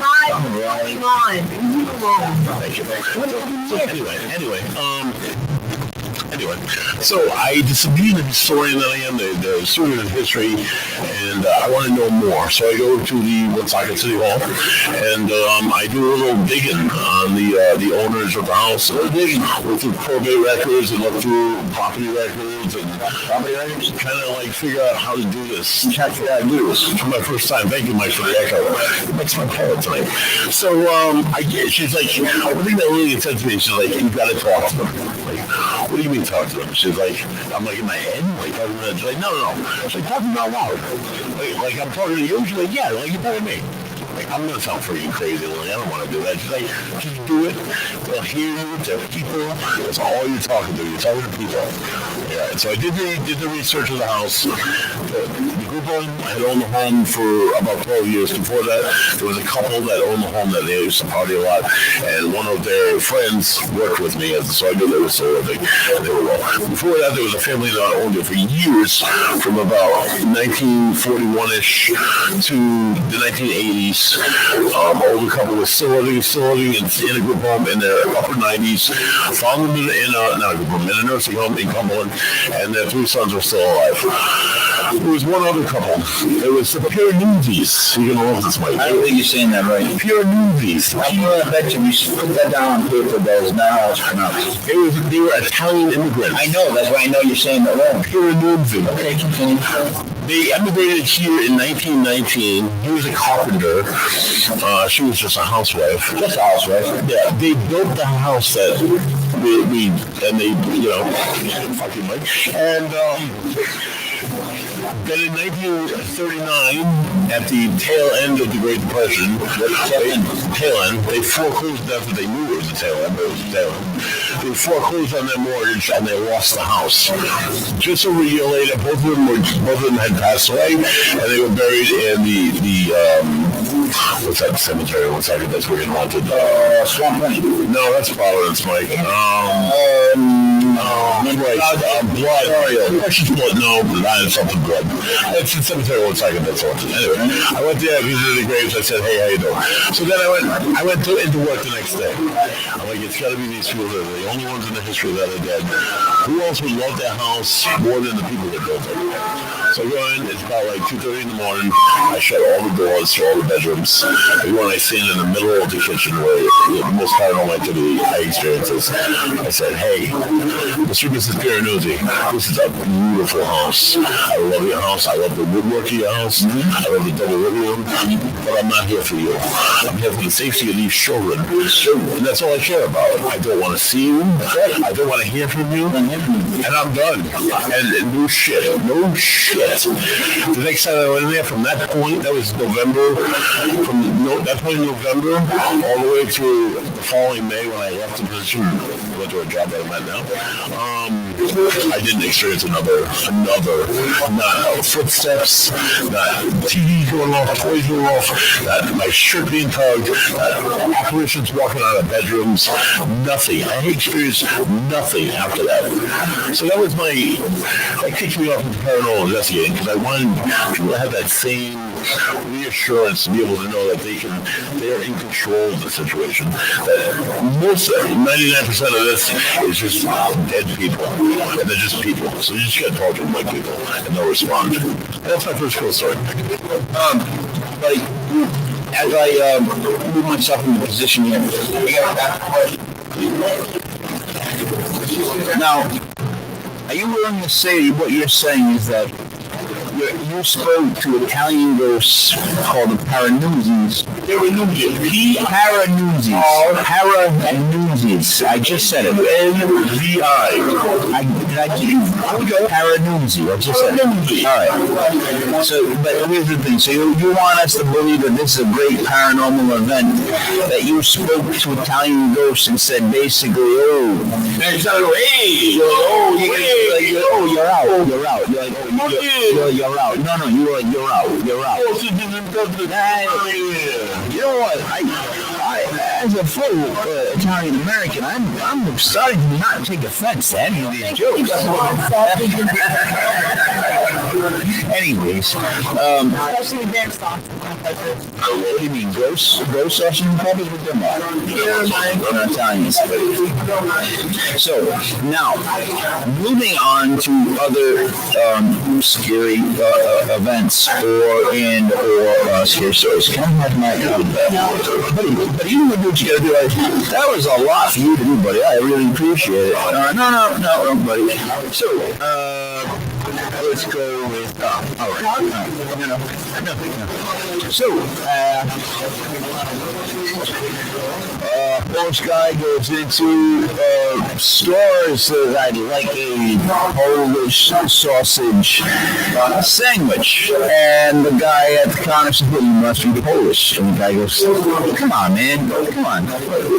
Just because I asked for a Polish sausage sandwich does not mean I'm Polish. I mean, what if I came here and I said I want, German bratwurst? Does that mean I'm German? Like, what if I came in and I said I want Italian sausage? Does that make me Italian? I mean, it doesn't make any sense. Like, think about what you're saying. Like, what if I came in here and I said I wanted, I don't know, Mexican fries? Does that make me Mexican? I mean, really, what are you thinking? Like, what if I came in and I said I wanted Swedish dessert? Does that make me Swedish? I mean, what's the deal? And the guy says, well, this is a hardware store.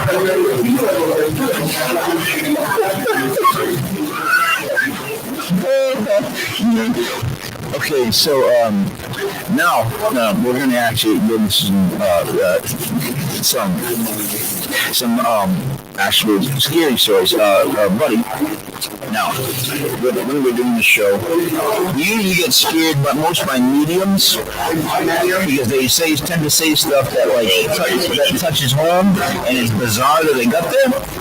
Now, if I had to list bizarre things that I've heard, I'll start with, I was told I'm going to die at 73. That's pretty harsh. That's pretty rough. You're still stuck in it? Although, how can you not be stuck on that? When someone give you a number, it's like they give you a number. Now, here's the good and bad. The bad is they gave me a number. I'm going to drink all all the beer is borrowed. Yeah. But the good is, it's almost like Groundhog Day. It's like, okay, so you can give me 5 years. I'm doing it. Right? But if you say I can guarantee you 5 years, no, seriously. No, I'm not talking about stuff like that. I'm not. Are you kidding me? I'm talking about I might roll the window down. I might, do something very adventurous. I don't know. God only knows what I could do. What I'm saying is, he told me when I was going to die, which was weird. And then he said that I would die suddenly, which is good and which is bad because you don't want to end up doing that. Why did she do that?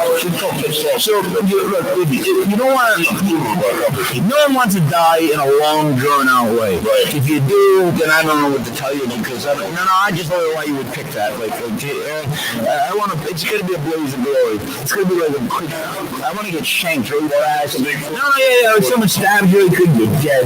I'm going to go. It's going to get. I don't want my neck snapped. That's horrific.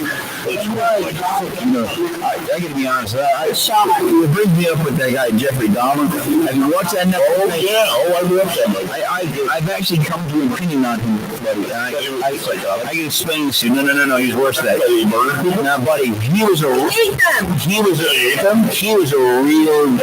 jerk. He was definitely a jerk. Yeah. Right. No, yeah, but I didn't say that. But I would more reckon say that he was a jerk. Really, you know what I mean? Like not because he ate him. Because he ate them and he killed them. He drugged them. Well, he killed them and he ate them. Well, I mean, it's a shit. There we go. Yeah. I don't know which one's even trying to hide it all.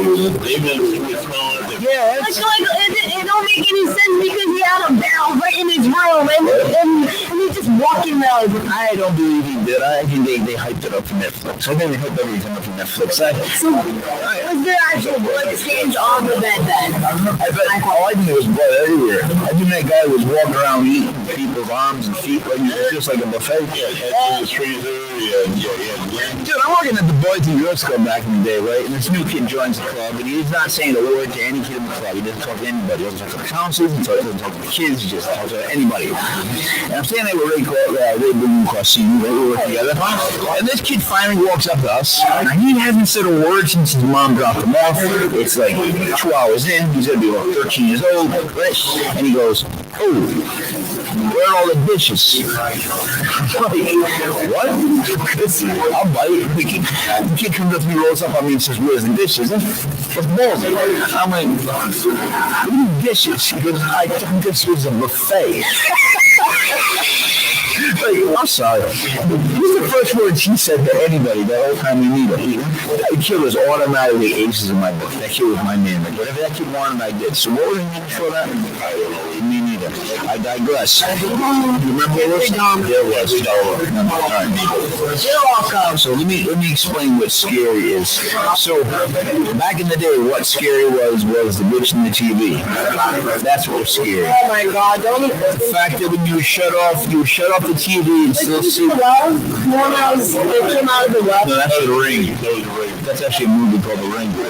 I'm talking about before that, prior to that. It was like this thing that like, when you turned off like the TV, it was like a tube. So when it went out, it didn't just go out. It would soften out. It was warm up and soften out.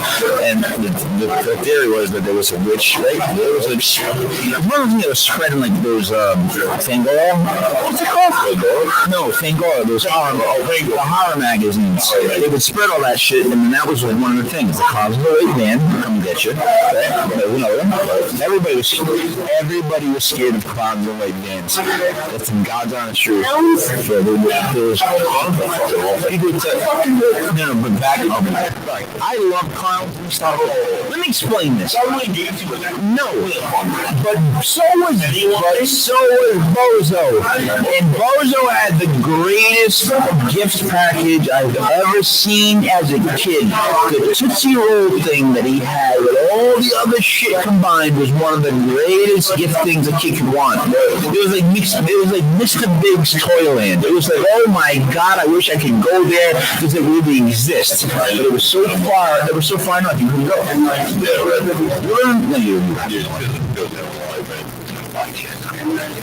But you would have no idea at all. None. Now, buddy, I'm going to check something because I know there's a bunch of people that if I went to the sports side of this thing right now, we'd have a bunch of different questions. But I'm going to just check something really quick, buddy. I said that I take the Bucks -2. Really? I didn't take Because Brady would not lose three in a row. And I said you might actually, if you win tonight, you might actually see a facial expression play like, oh, and they're up 10-3. But no, buddy, let me ask you this. If I'm able to pick games like that, I also was able to pick Panthers outright the Sunday, which is what you agree with. I did. I picked the Giants. Yes, it is. This is paranormal. I'm trying to explain. This is paranormal. The ability to pick games and to predict things. Like, the Panthers were supposed to lose by 13 points. I said they would win outright. It's very unusual. She's giving me dirty look. She is not. It was 2.5, and I said to the Bucks up by 7. Leave me alone. So she meaning. I'll pick on you back. I know. So let's talk about. God, I'm good. So let's explain. This is true. Let's talk about reading cards. Let's talk about reading any kind of a reading. Let me ask you something. What are you looking for when you start talking to a person? Like, what I want to know is, are you trying to figure out a vibe first, or is it more improv where you let them speak and you follow? You want me to dive on what I exactly do when I do a reading? So first, what I do is I explain. You have the cards? Yes. I can take them out in a minute. First thing I do is I explain not everything is set in stone, and spirit is very. With me, I'm still like processing what they said. Is this like your safety card? What are you giving him like a? Why are you explaining? Because people think, oh, it's gonna happen right now, and it's sometimes it doesn't even happen though. Yeah, that's because it's not all set in stone. It's not gonna happen because it could happen, but there's. I wouldn't say it's not. I would. So as an avid speaker for the dumb, I would not say to say it's not set in stone. I think when you get people like this, when you say it might not happen. Like, I think you need to say that before every reading. I think that's what everyone should do, because when they set that bar. It just depends on what they do, like this week or whatever. It could change in the future. So it all depends on what they do. It's not stable. It's not. But what's important is you're telling them that it may not be an event. Yes. So we may just talk and I'll read your cards and I might not come with the ending. It's your own perception of it, basically, right? Yes. Whatever. Okay, so basically what I do is when they sit down at my table, I shuffle the cards. Quite a few times.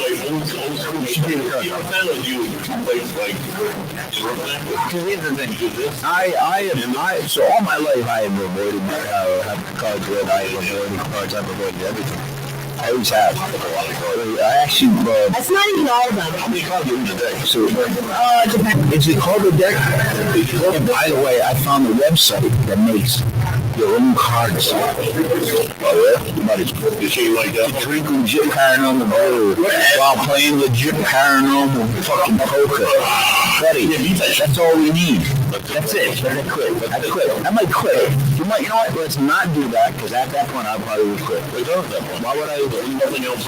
Once I have our own beer, once we have our own beer, which is we will have soon. You guys have no idea, but it will be soon. And once we have our own beer, if I can get my own deck of cards, what am I gonna do? I quit. If I can just make my own beer, I'd be happy. I'm out. I might actually I'm out. Yeah, right. You guys all take it over. Right? Buddy, Hello, Paranormal guy. Good luck with it. I'm going to go back to the big football games. Right, do your best. Right. Am I making enough? I've been like in Fuego. You've been in Fuego. Ridiculous. Fuego. I bet on the USFL, and I was over 75%, was I not? You did. On the freaking USFL. On the USFL, which means Because it's an obsession. It's like OCD. It's like a problem. it's like a problem. Yeah, a lot of people, they like cars, they like movies, they like women, they like guys. Whatever you like. I don't know. I like numbers. Yeah. And that's my problem. That's it for me. I want to, because, you know, and I like to base everything on styles meet fights. And what I mean by that is, it's simple. Boxing, for example. New boxing fan, right? You're breaking down the basic styles. There's the inside fighter, which is by far the worst fighter to fight, right? That's my opinion. That's your Marlon Hagler. That's your Mike Tyson. That's your Jack Dempsey. The guy that's going to stay inside. You know, his goal is to just stay inside and take punishment but hit. Now, then there's the outside guy. That's your Ali. That's your Mayweather. No, they run from the outside. And then there's your bomber, which is your George Foreman. Guys that just throw power punches from all. Yeah. So each one of those, you can't fight the other style. The styles mean fights. Meaning, outside puncher can't deal with an inside puncher. Right? The inside puncher can't deal with somebody who bangs. A banger can't deal with somebody that's an outside puncher. Literally, those three styles make fights, and you can rotate those three styles throughout the fights, throughout all the history of fights. And I'm telling you, watch those two styles when they match up. We're going that and there you You have a radio show for boxing too? We did do boxing in UFC for a long time because I'm very well versed in. I did it with. I forget who I did it with. Yeah, of course I did. No, Ronnie Pace, my friend Ronnie Pace. He was very well versed in boxing. He actually was a local boxer. Somebody that he would take me down his basement and beat the shit out of me. Yeah, that's what he would do. That's how he would practice his boxing. Yeah, sure. Can I just beat the shit out of you? Let's go. All right, what do we do? What I do is I work with multiple decks. Yeah, because you're three different sizes. I work with one tarot and multiple. So basically what I have here is love. Yeah, pink.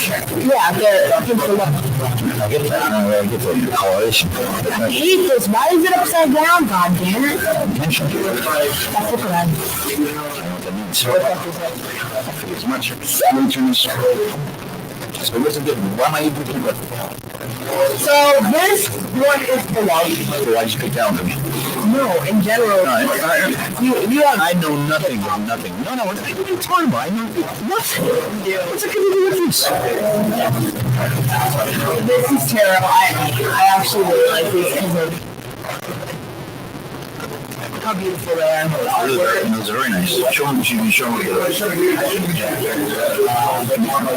When you get closer, there's no glow. It's not really like the outline is incredible.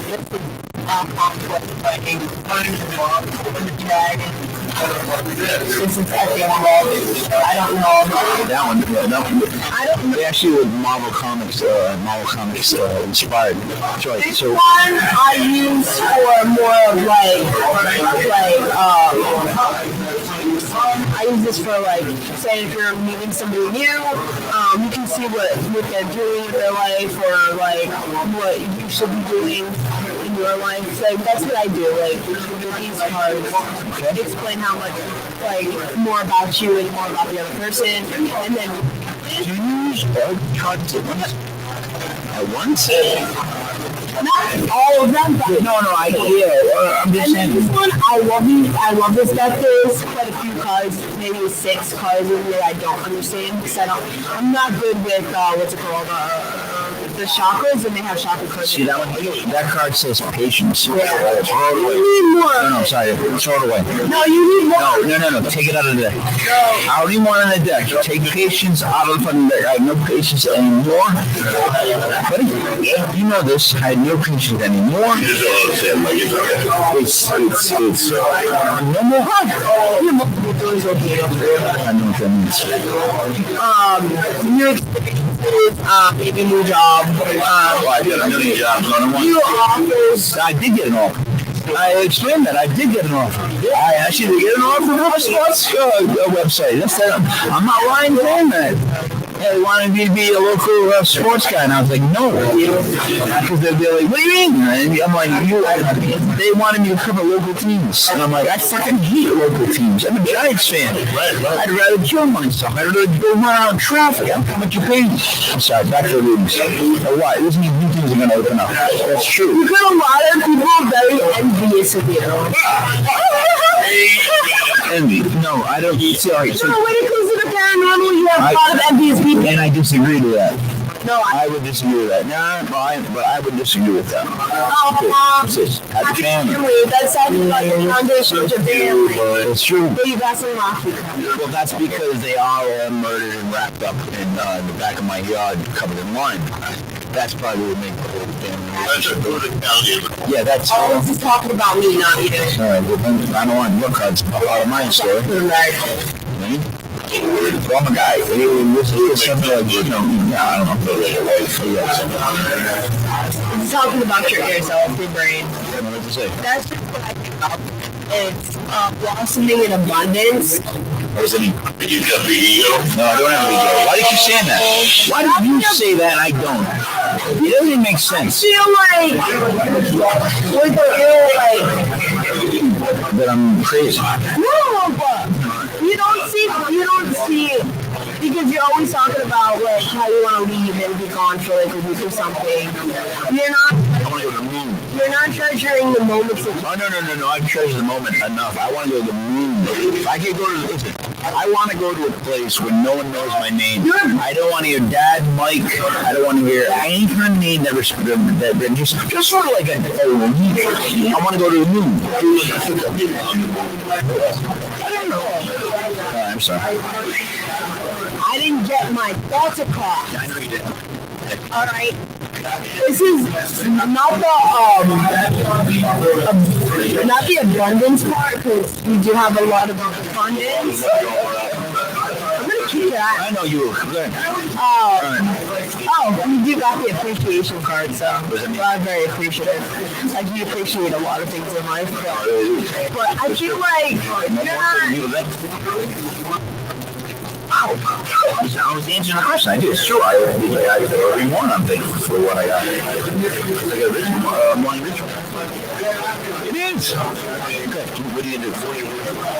You're taking a step back from something, though. What do you mean? Like, you're taking a step back from something in your life. I don't know what it is, but you're taking a step back. You're going to be. I've always taken a step back. You have to be that shit. Everything you do is a step back. Everything you do is gain for you. You and your wife are overthinkers. Yeah, we both are. Although, in my opinion, she doesn't think at all, and I think a lot. She doesn't think at all, and I think a lot. That's my opinion. That's just my opinion. Sometimes you distract yourself though a lot. I have no idea what she does. Stuff like that. I don't know how she handles that kind of stuff. There's a saying there, anything in there about how she complains about the drain. Constantly. Every woman does. Yeah, but not like her. The drain is like a big issue.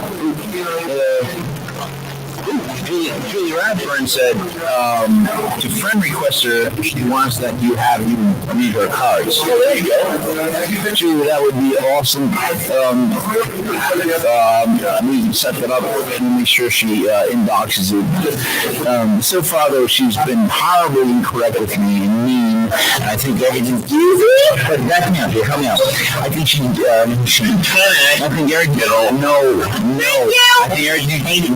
I think everything she said has been intentionally mean and meant to bring you down, Julie, if that makes any sense. You are a fan of 80s rock, so I'm sure you don't think. I'm gonna shut up. No. Strategy. Oh, that's a great card. That's my whole life. That's all that I do. Well, I'm thinking more of juggling. I can juggle. No, like between your family, between all these radio shows and work and like a lot of other things, you're juggling a lot at a time. That's why you want to escape so much. I don't want to escape. I'm a juggler. I can juggle stuff. No, I can do card tricks. I can juggle. I know a couple of jokes. Sometimes you're unbalanced with yourself. I'm always unbalanced. I'm chemically imbalanced. I just want to escape. You guys drive me nuts. It's you guys that drive me nuts. That's why I want to escape. But it's the truth. The relationship cards upside down, bro. What does that mean? You're having some problems. No, I'm not. Your cards are wrong. I think you guys have arguments about certain things. Oh, everyone does. That's not a... What it's saying. I'm I'm not saying you're leaving your wife. I'm not saying you cannot be in a marriage for as long as I've been without arguing. Oh, Christ, it's a competition. We're both good at it. We come out, we stretch out first. She's like, you ready to do this? I mean, I'm ready. I stretch my arms out, I bend the back. No, we never touch each other. That would never happen. And we stretch out. She's like, you ready? I'm like, okay, what are we going to allow? Like, what's below the back? All right, here we go. And the ancestors start flying. We're at that point with it. What about you? Pros, dude. Pros. You need to do more meditation, and I feel like you need to be more out in nature. That is true. Meditation. I do need to meditate. I'm very high strung. I very much have a problem with, I've had anger. You have anger management. Nature card out. You have this nature card out. You have this nature card out. You have this nature card out. I hit you. I'm sorry. So you have multiple cards that have some sort of vines and like trees. So it's not a bad shape. No, right? That's outside too. No, it's not like his physical shape. I know. He's not eating. He doesn't eat sugar. He works out. No, he must work out. He cannot eat sugar. He make a bank. No. My brother eats sugar all the time and he has abs. That's impossible. Now that's more paranormal than any book that I've heard so far tonight. There's no way. He's more not masculine. He's more ripped than you are. Ouch. He's more ripped than you are, Mike. What? That's not. You get shit on him. That's not hard to do. I don't understand what the insult is. I would have never said that. That word to me, like, is oxymoron. It makes sense. Now, what else do these cards show other than the fact that, obviously... Yeah, this is talking about... I don't know what this means, but what I see here is... Beautiful angel. Very lovely. What's that? You know what? You gotta really try hard to slap this stuff. Right there, not even hard. Calabuca. And then you feel like, you're gonna do it. Like, you're gonna pop it. There you go. Hey, you're gonna do pop it. We're not even gonna take out like that. I'm not trying to... Well, you never can. So, what this is saying, look... I'm listening. I don't know. I'm not good with, You just told me to leave that poor girl alone. Thank you! I like her. She hit me. Yeah, she hit me. Ow! He's mostly my dog. Punch me. Now stop. Good. Listen. I'm with you. Casi boca. All right. Okay? Escuche el epica, número 1. Soy yo. Listen, I'm so old that when I was a senior, they introduced the Spanish lab, right? And they had us wear headphones, and we had to listen to like Spanish up and repeat it back to the Spanish teacher, and he would check in to see if you were doing it right. And all I remember is I would mimic the voice to the point where I was enjoying myself so much. It would go, escuche el epica, número 1. And then go, soy yo. Buddy, I would really get caught by the teacher like, fucking you. I'm not good with the chakras, but from what I'm seeing is that you see how like this is crown chakras, the top of your head because of the circle here. You know how it has the light here? Yeah. It's not talking about the chakra right there. No. It's talking about here. Chakra here. So listen. Yes, but you're not seeing what I'm talking about. Each one of the chakras have that glow like that, the circle. See how it has the flower? Yes, I can see how that's Okay, listen. Why don't you start moving stupid? So So what this is showing me, because it's showing, you know how it's like sparkling with? Yes. I feel like you're gonna work on more of your tone, like your body. Like you're gonna work on yourself more. Yeah, all right. I agree with that. That's what I'm Yeah, saying. patience. I have to work on my patience. I agree with that. No, I agree with that. I have arms here. Oh my god, you need them. You're a Pokemon ball. You're a Pokemon ball, okay? What does that mean? No, it doesn't. You need to. That's yin and yang, bro. Upside down. Yes. What does that mean? What's upside down? Does that mean yang and yin? You're unbalanced. Some yang and yin. Not only that, like I said, you're not balanced. Your brain, your inner brain, you're not. No kidding. What Listen, are you talking about? you are not letting me speak. I'm sorry. I'm not. Okay. Don't curse out. You need to do more of this. This is just reassuring you that you need to do more of that. By the way, the ice completely melted. I've never seen that happen in my entire life, buddy. I'm talking 30 years. I've seen the ice flow. Have you ever seen ice flow completely out? It's so lame. Go ahead, I know this is true, but I am good. You need it. You just do this. Dude, go back to yin yang upside down. So I was saying that you're going to have a choice to make between two different paths. Between, I don't know if it's family or friends oriented, but there's going to be somebody in your life that's not who they say they truly are. Oh, that's a lot of people. That's a lot of people. Like, it's somebody very, very, very close to you. Hold on a second.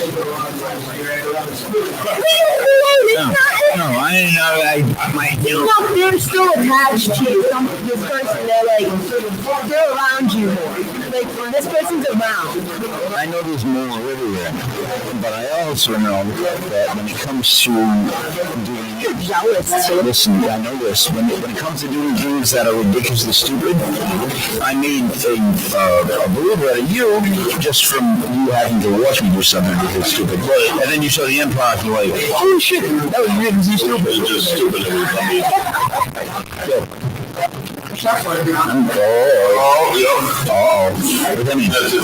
mean, we didn't see it live. I mean, you doing that, it makes it seem like you did something. But Oh my god, I didn't want to know that. I don't even want to see that. yeah, I feel. You should read it, but One hit word. The power of Christ compels everybody. Allegedly.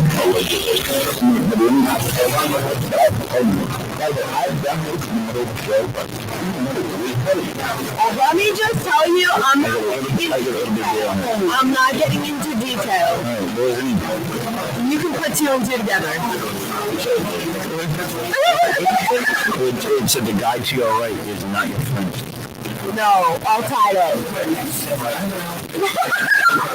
You notice how when you do that to people, you ever notice how you give somebody like an out and they say an any yo? What are you talking about? Like that. And then you have appreciation. Like you appreciate. I'm hearing you you appreciate the little things. I do. The devil is in the details. Well, No, I have to be a phone call person. appreciate the little things that people do for you. Yes, Like that they thought of you. You don't care about the big things, I don't. care about the small things. I don't like big things. Like if your daughter couldn't afford anything today and she just made you a cartoon. She always makes me cut. You know about the further move? Photos. Oh yeah. I should say And I just said I that. still make them cards. I still do stuff like I would fake crosswords. I do fake word searches. I do fake because that's more fun. Yeah, right. How many ones I hate? You're not joking, Store-bought. No, dude. Trust me. Store-bought cards are spooky.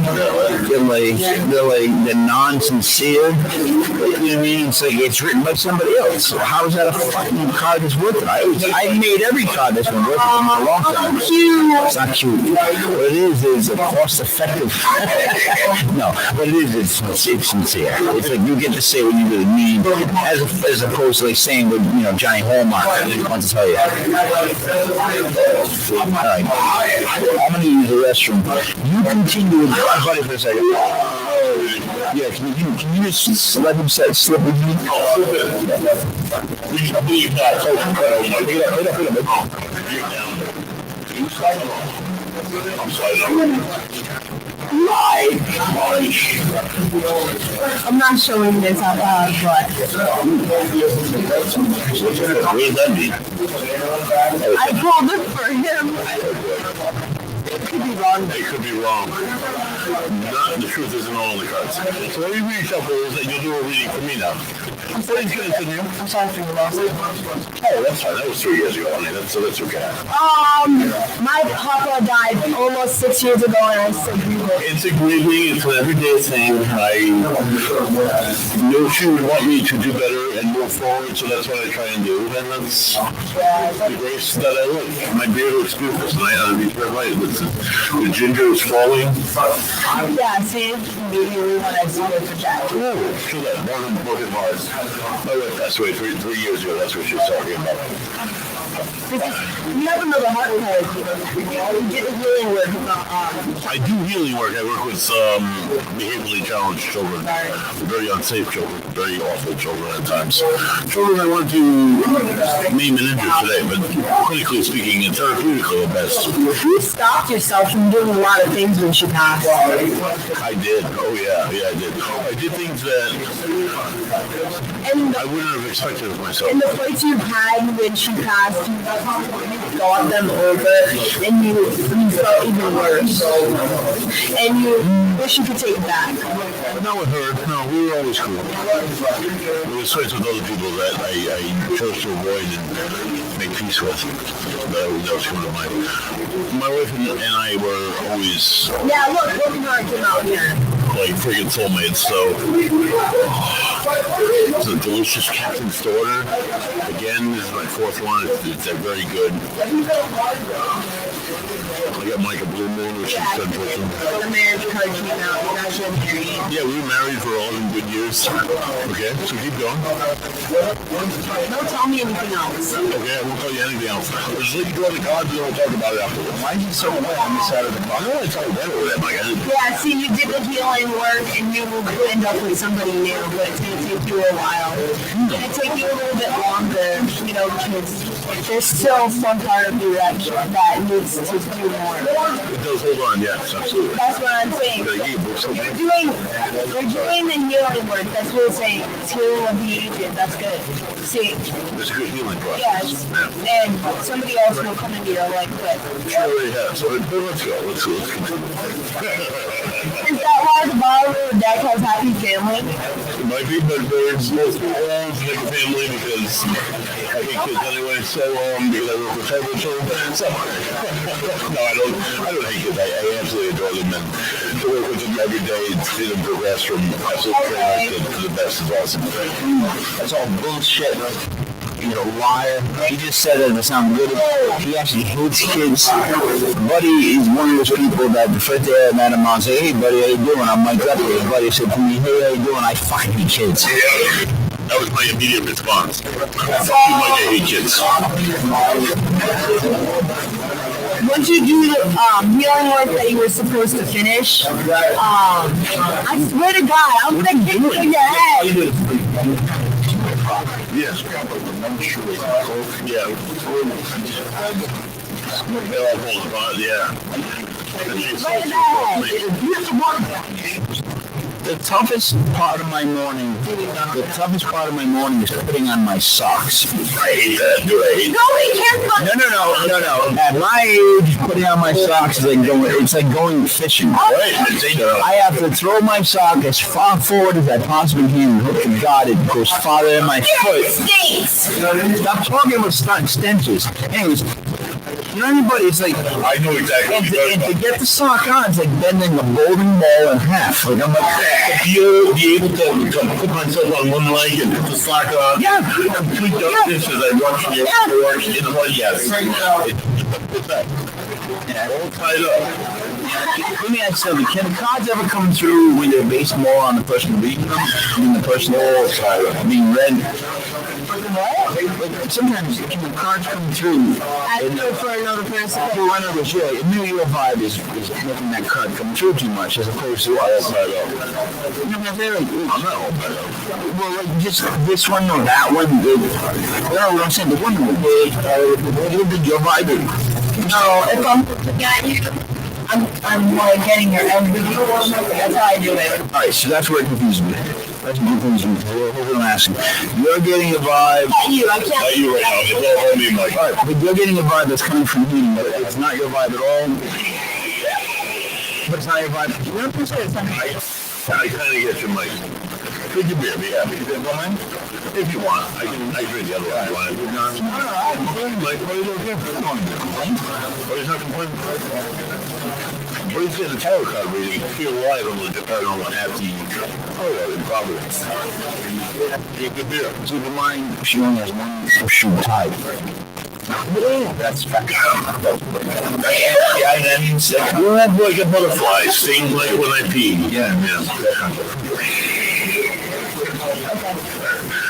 One second. Sorry. All right, slide over. I'm gonna slide over.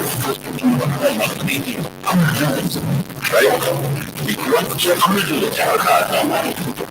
All right, let me tell you what I think of these tarot cards. I think that this one, buddy, that's your I think that, buddy, when you're alone, you dress like this.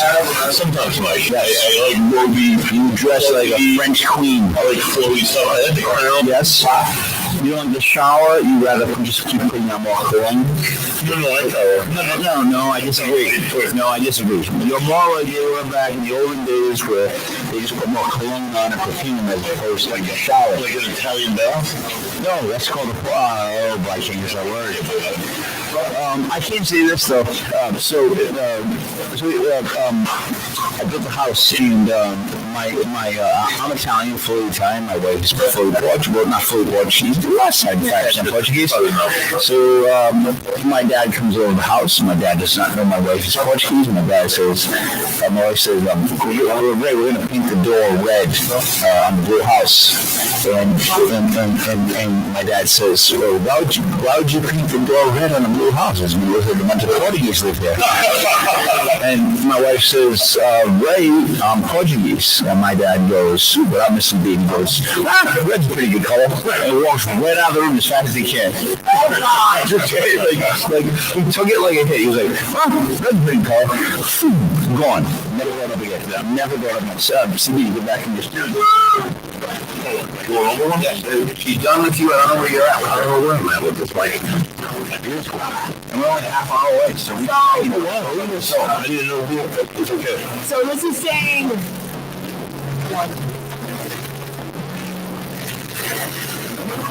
This is talking about the inhaling, the passing, and once that has happened, you're gonna be happier. You're gonna be happier, not because I think she goes to the Parlor. the alcohol falls in the bottom. I've never seen that. I can feel that.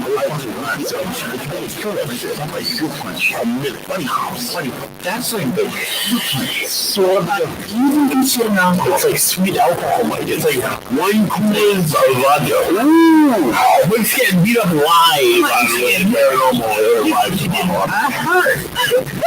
You told me I could. I go ahead and like I think I could do it. All right, good. I needed to call her. I couldn't get it. I couldn't do it. Then she could. Please. Let's say something like, hey, over here, take a drink. Almost like we're like, what are you doing? Like, what are you doing with it? Like, you can't remember us. I feel like something. It's good for her. I bought the drink and she's let me sit there. I'm gonna drink it. All ice. All ice. It's all good. I've never seen that. It's like water and cranberry. I've never seen that. A little bit of vodka. Your blessings. So basically, that's telling me you have more than one spirit around you. I would definitely concur with that, absolutely. You're very in tune. I would definitely concur with that as well. No, you are, but No, I'm being yes. No, like if you wanted to get into other things other than being very sensitive, you could. Yes. He's nothing out. I don't know what you guys are talking about. I don't know what you're. I'm sorry. That's bullshit. Very sensitive, Mike. I don't say this. No, I do believe I have that. So there's feeling you gotta get. I know you're doing something. Yeah. There's feeling you gotta get. I just feel like it's a sensitivity of sorts because they won't have it in like haunted areas. I think it's easy, yeah. I want it. No, that's the ones you haven't not used. Let's do that. Let's do that. Now, you purposely like put like thoughts into the cards and want to see the cards like you do. Yeah, if you want. Like what if I'm like I want a card that says buddy's gonna give me a back rub? I do give a good back rub, Mike. I do too. I want you to. I was actually a couple weeks away from my son said. No shit. Yeah. See that? Yeah. I had an operation on my wrist. I couldn't do it. That was phenomenal. I bet you. I heard things about you. Yeah, I was good at it. Go ahead. I'm sorry. What was that? I said here. Go ahead, buddy. Pick one. No, you pick 3 cards from this deck, and then 3 from this side. Me and him or just me? Both of you. So you can pick. I don't know, Mike. I don't know how this works. Use my feelings there. This one. This one. What if you want? So what if I asked you to pick one? This one. Yes. I'd rather you pick the 3 cards from each deck. No, you have to. No. Look at them. Yeah. I can't have you pick one? They're the same thing you pick? I'm asking you to pick them. Yes, I put my vibe through you. So you give them to me. Okay. Feel it, right? Heavy flow in the right set. Thank you. Now what do? What does that mean? 3 cards. Oh, that's absolutely true. The buddy first. So I'm a little more quickly. Options is my first one. Options. It has a little angel on it with a little like weight scale system. And it says, consider the career possibilities that are open to you. Mine is still ripped there inside.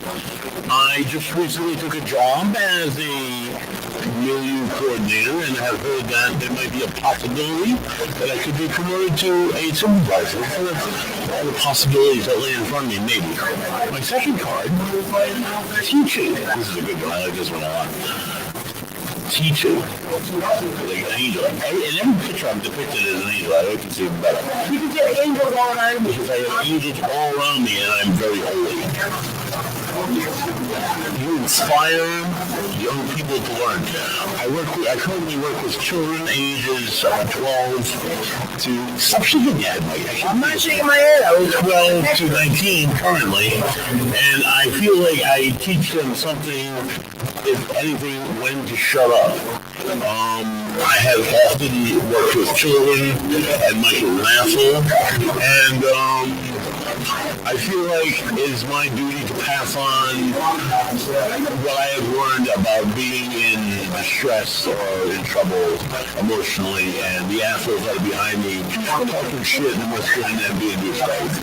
And my third card is leadership. Take charge of the situation. I tell my staff all the time that they are equally in charge, but when it comes down to it, it's really holds the ball. And then this show, Mike, is just my bitch, and it's me who is left.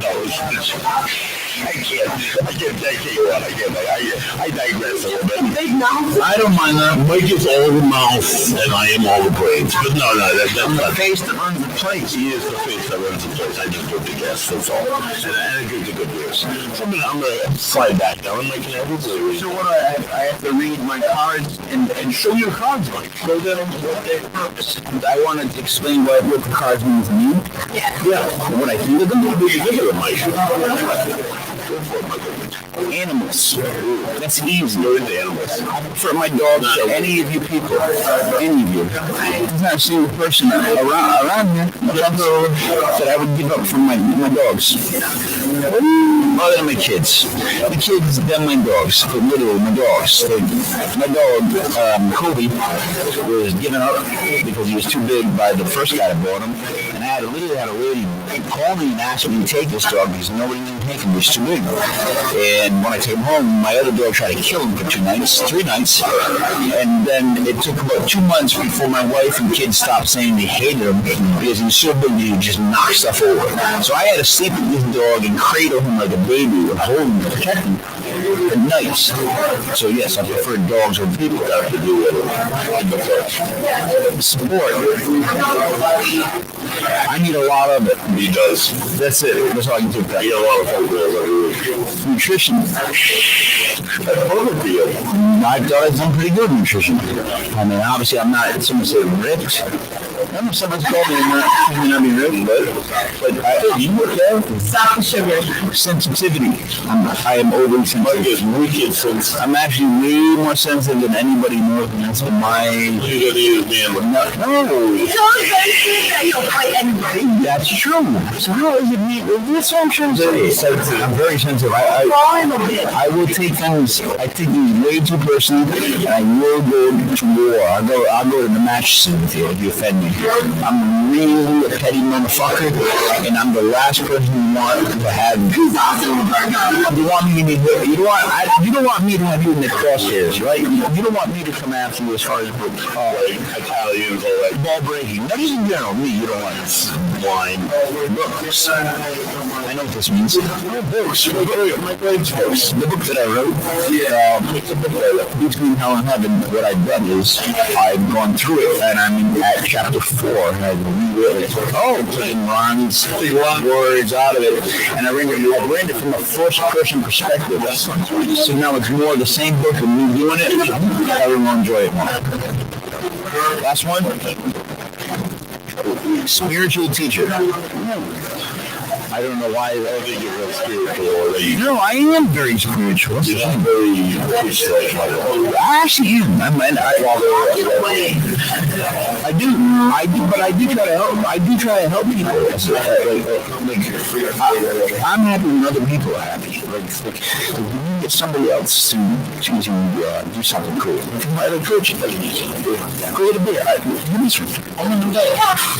Because that's what I enjoyed about coaching. Like my favorite part about coaching kids was you get them to learn something. You get them to feel a different way. I mean, that's important. Hey, we're actually at 10:40. We have 20 minutes left on this 2.5-hour episode. We have done extremely well on this. This is going to be one to help us with the resume. And I told you this a long time ago. The main thing was to get as many hours of this as possible, and then everything else will fall into place. I said everything else we want would happen. Meaning, getting home there and watching our website. Whatever we want to do, whatever we want to do, buddy. All we have to do is keep logging hours. The more you're on, the more you do this, the better you get. The more you experience, the better we go. And the thing is, legit paranormal, legit podcast, is that we want to make new people, new paranormal, with new people, with new experiences, not the same. Like CD, bring in, taking it, right? Bring cards, and the whole meeting experience. My thing is that I would rather get my cards read by somebody that I'm new to something and is experimenting with it.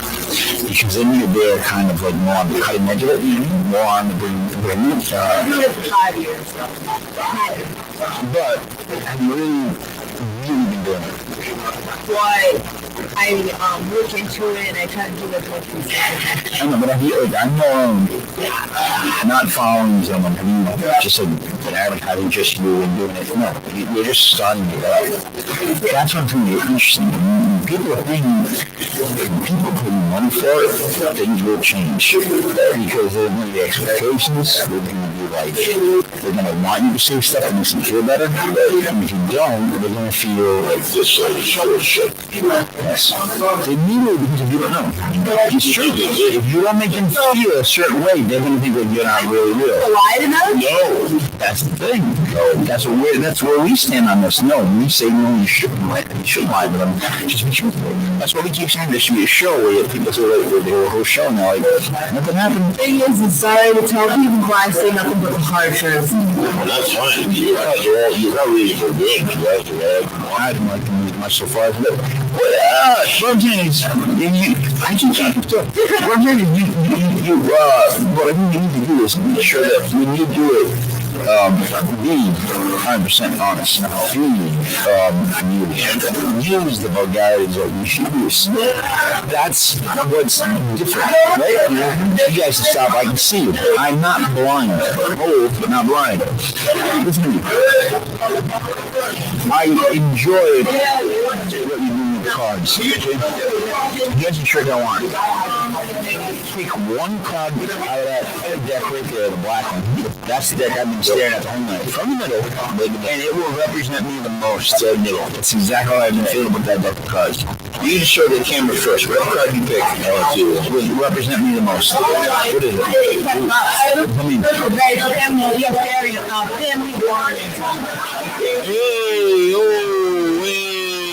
One more. And I'll do it. One more to represent me. Oh, one more. Do it.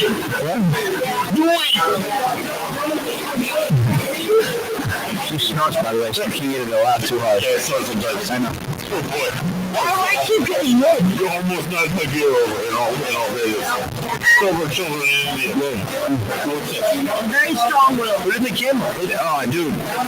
Is there a card that better represents exactly what I'm going through? That's a lion with infinity in his head. Dude, what's going on? That's a lion holding a rose in his mouth with infinity in his head. Oh, meow. You know what that is? That's your score lines? That's a 1400. 1400, that's a D score. Where's the pussy at, Mike? So that is. See the genius in the ring? Everyone thinks I'm dumb. Everyone thinks I'm dumb. You guys all think I'm dumb. The best part is that everyone thinks I'm dumb. Right? Hey, boy.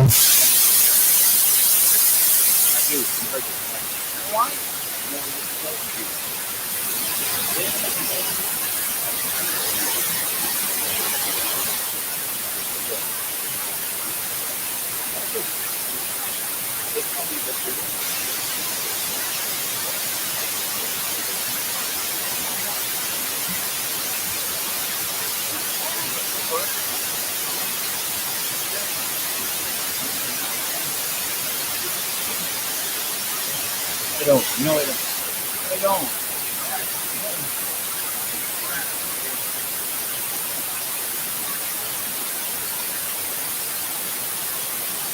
You're not drunk. You had half of a Shirley Temple.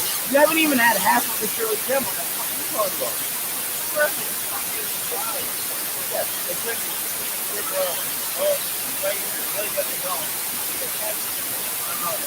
I don't know.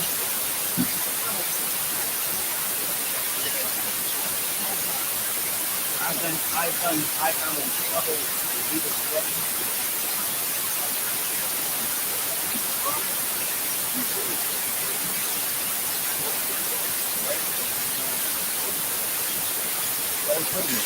she is not even drank half of it. None. Have you feel anything? Have you smelled something? Have you felt anything? Have you felt anything? How do you feel? How do you feel? How do you feel? What do you feel? Listen, want to know where my...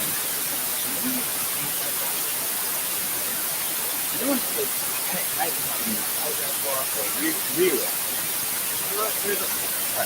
So I'm in the bar. I'm in the bar Rira, right? My hair's gonna. The silly guy comes up and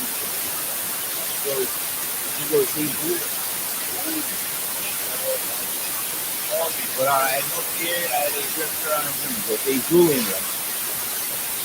goes,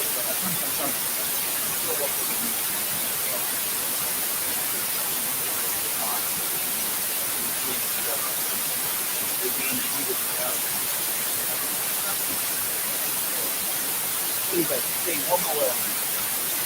Say one more word, I'm not fine. Listen, you cannot leave me.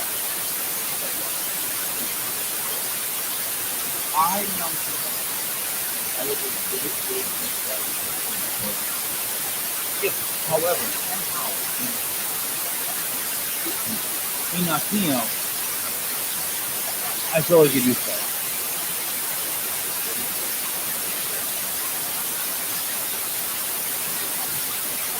My point was, I could not win.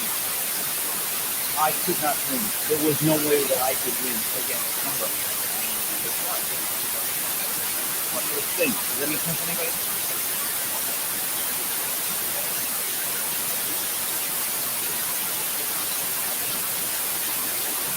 So, we are now at the 2 hours.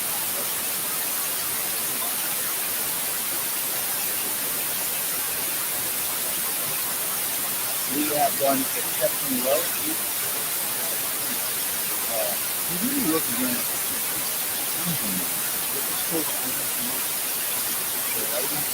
No? Yeah.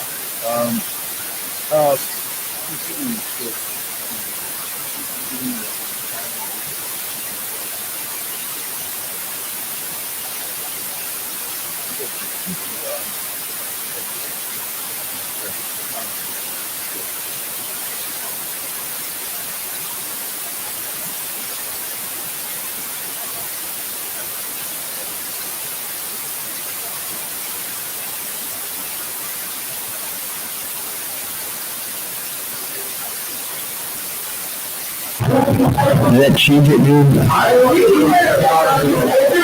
don't think that changed it, dude. Let me know if that changed it, because I think that's off.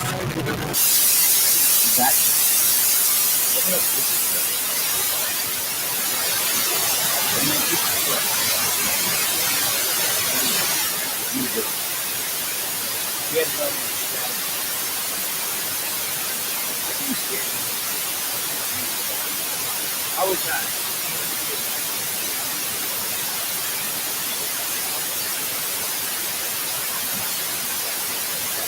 I'm going to go forward with it.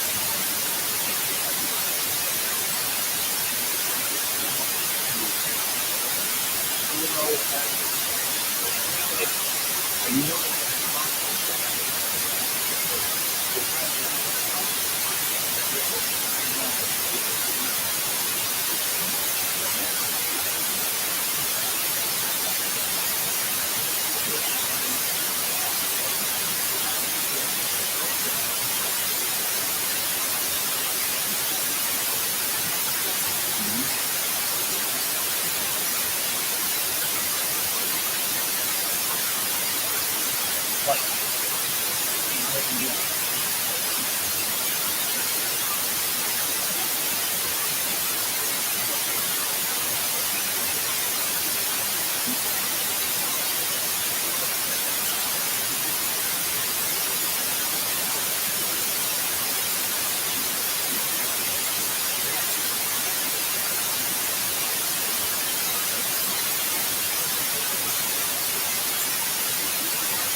hopefully on a Wednesday. Thursday. What she doesn't get is I'm letting her learn the moment. But the minute we go off the air, to this group, she's gonna be like right down the floor. She's gonna know what I'm doing. Yes, that is the truth. Yeah, no, there really is a reason. There really is a reason for it. Like, before I was just wondering if so buddy, alright. I represent this corner. I got this corner. I got my corner. That's my first corner. You know what? I'm not sure.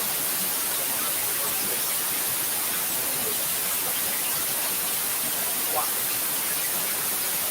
I'm gonna leave it. I'm gonna be like, what? So, but those are the things that on multiple of the channels, about, we appreciate you guys taking with us. We have 7. And, yep, it's fun.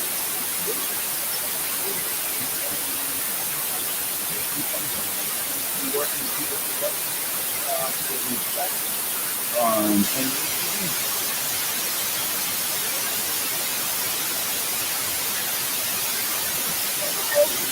you're promoting me, so I gotta make jokes. I think some big guys alright, so yeah, go ahead, bro. We're good, lean in.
Yeah, buddy.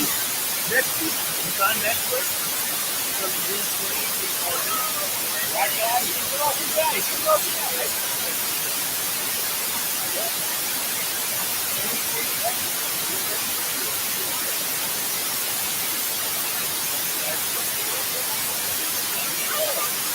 Right. It's going to be on our show.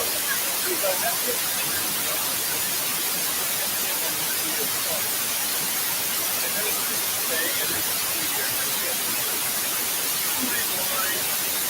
I always funny. At least 2 that I've met this stuff.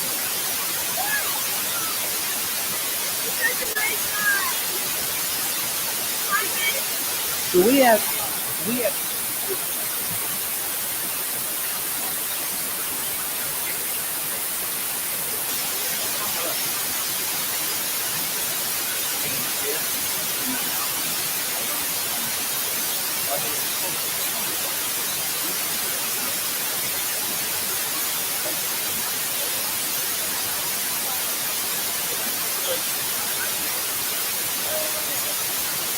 Harry.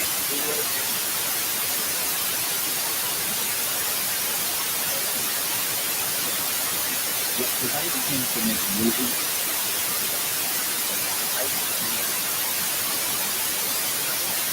no, we have.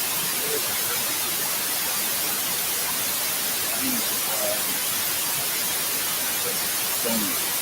So that's the movie I would make. Now, it's in 3D. Here's what I want. You're going to see an old man sitting on a bench, and his balls pop out of the floor. And the first see his old man balls swinging straight at your face. So that everybody in the building, in the entire theater is either throwing up or ducking. Old man balls. Right? Next scene. Woman. Swan. Big boobs. Drop, top, drop. Boom. Boobs pop out 3D. Balls, I want boobies. All 3D. All 3D.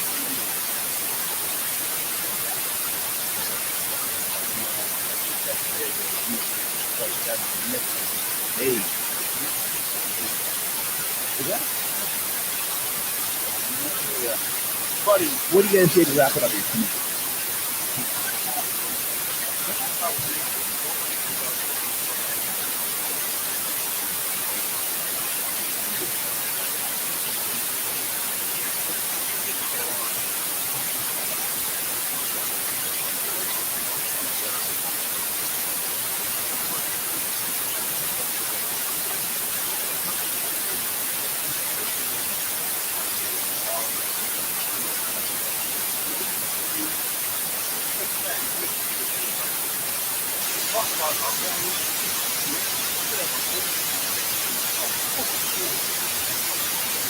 CD.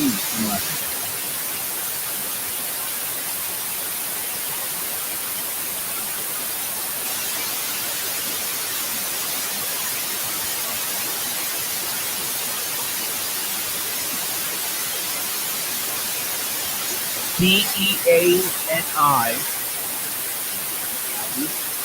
meeting.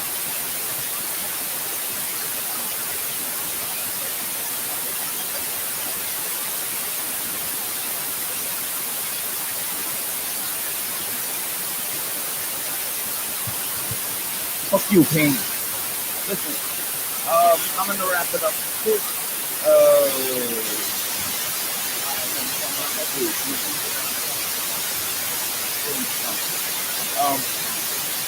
I don't think I really I want to see guys doing 2.5 hours. That's it. We can talk for 2.5 hours.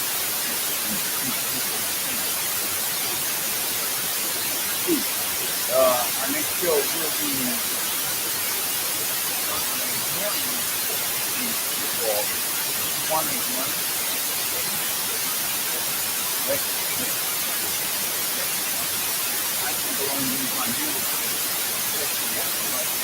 but I have. So, there are a lot of things to do.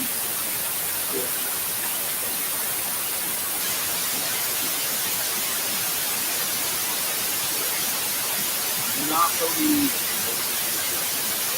No, 4 CB, 4, buddy, money, say it is me. We made all this look legit. Paranormal, brought to you by legitpodcast.com. We will see you again soon. Thank you for tuning in for our 2.5 hour episode for us.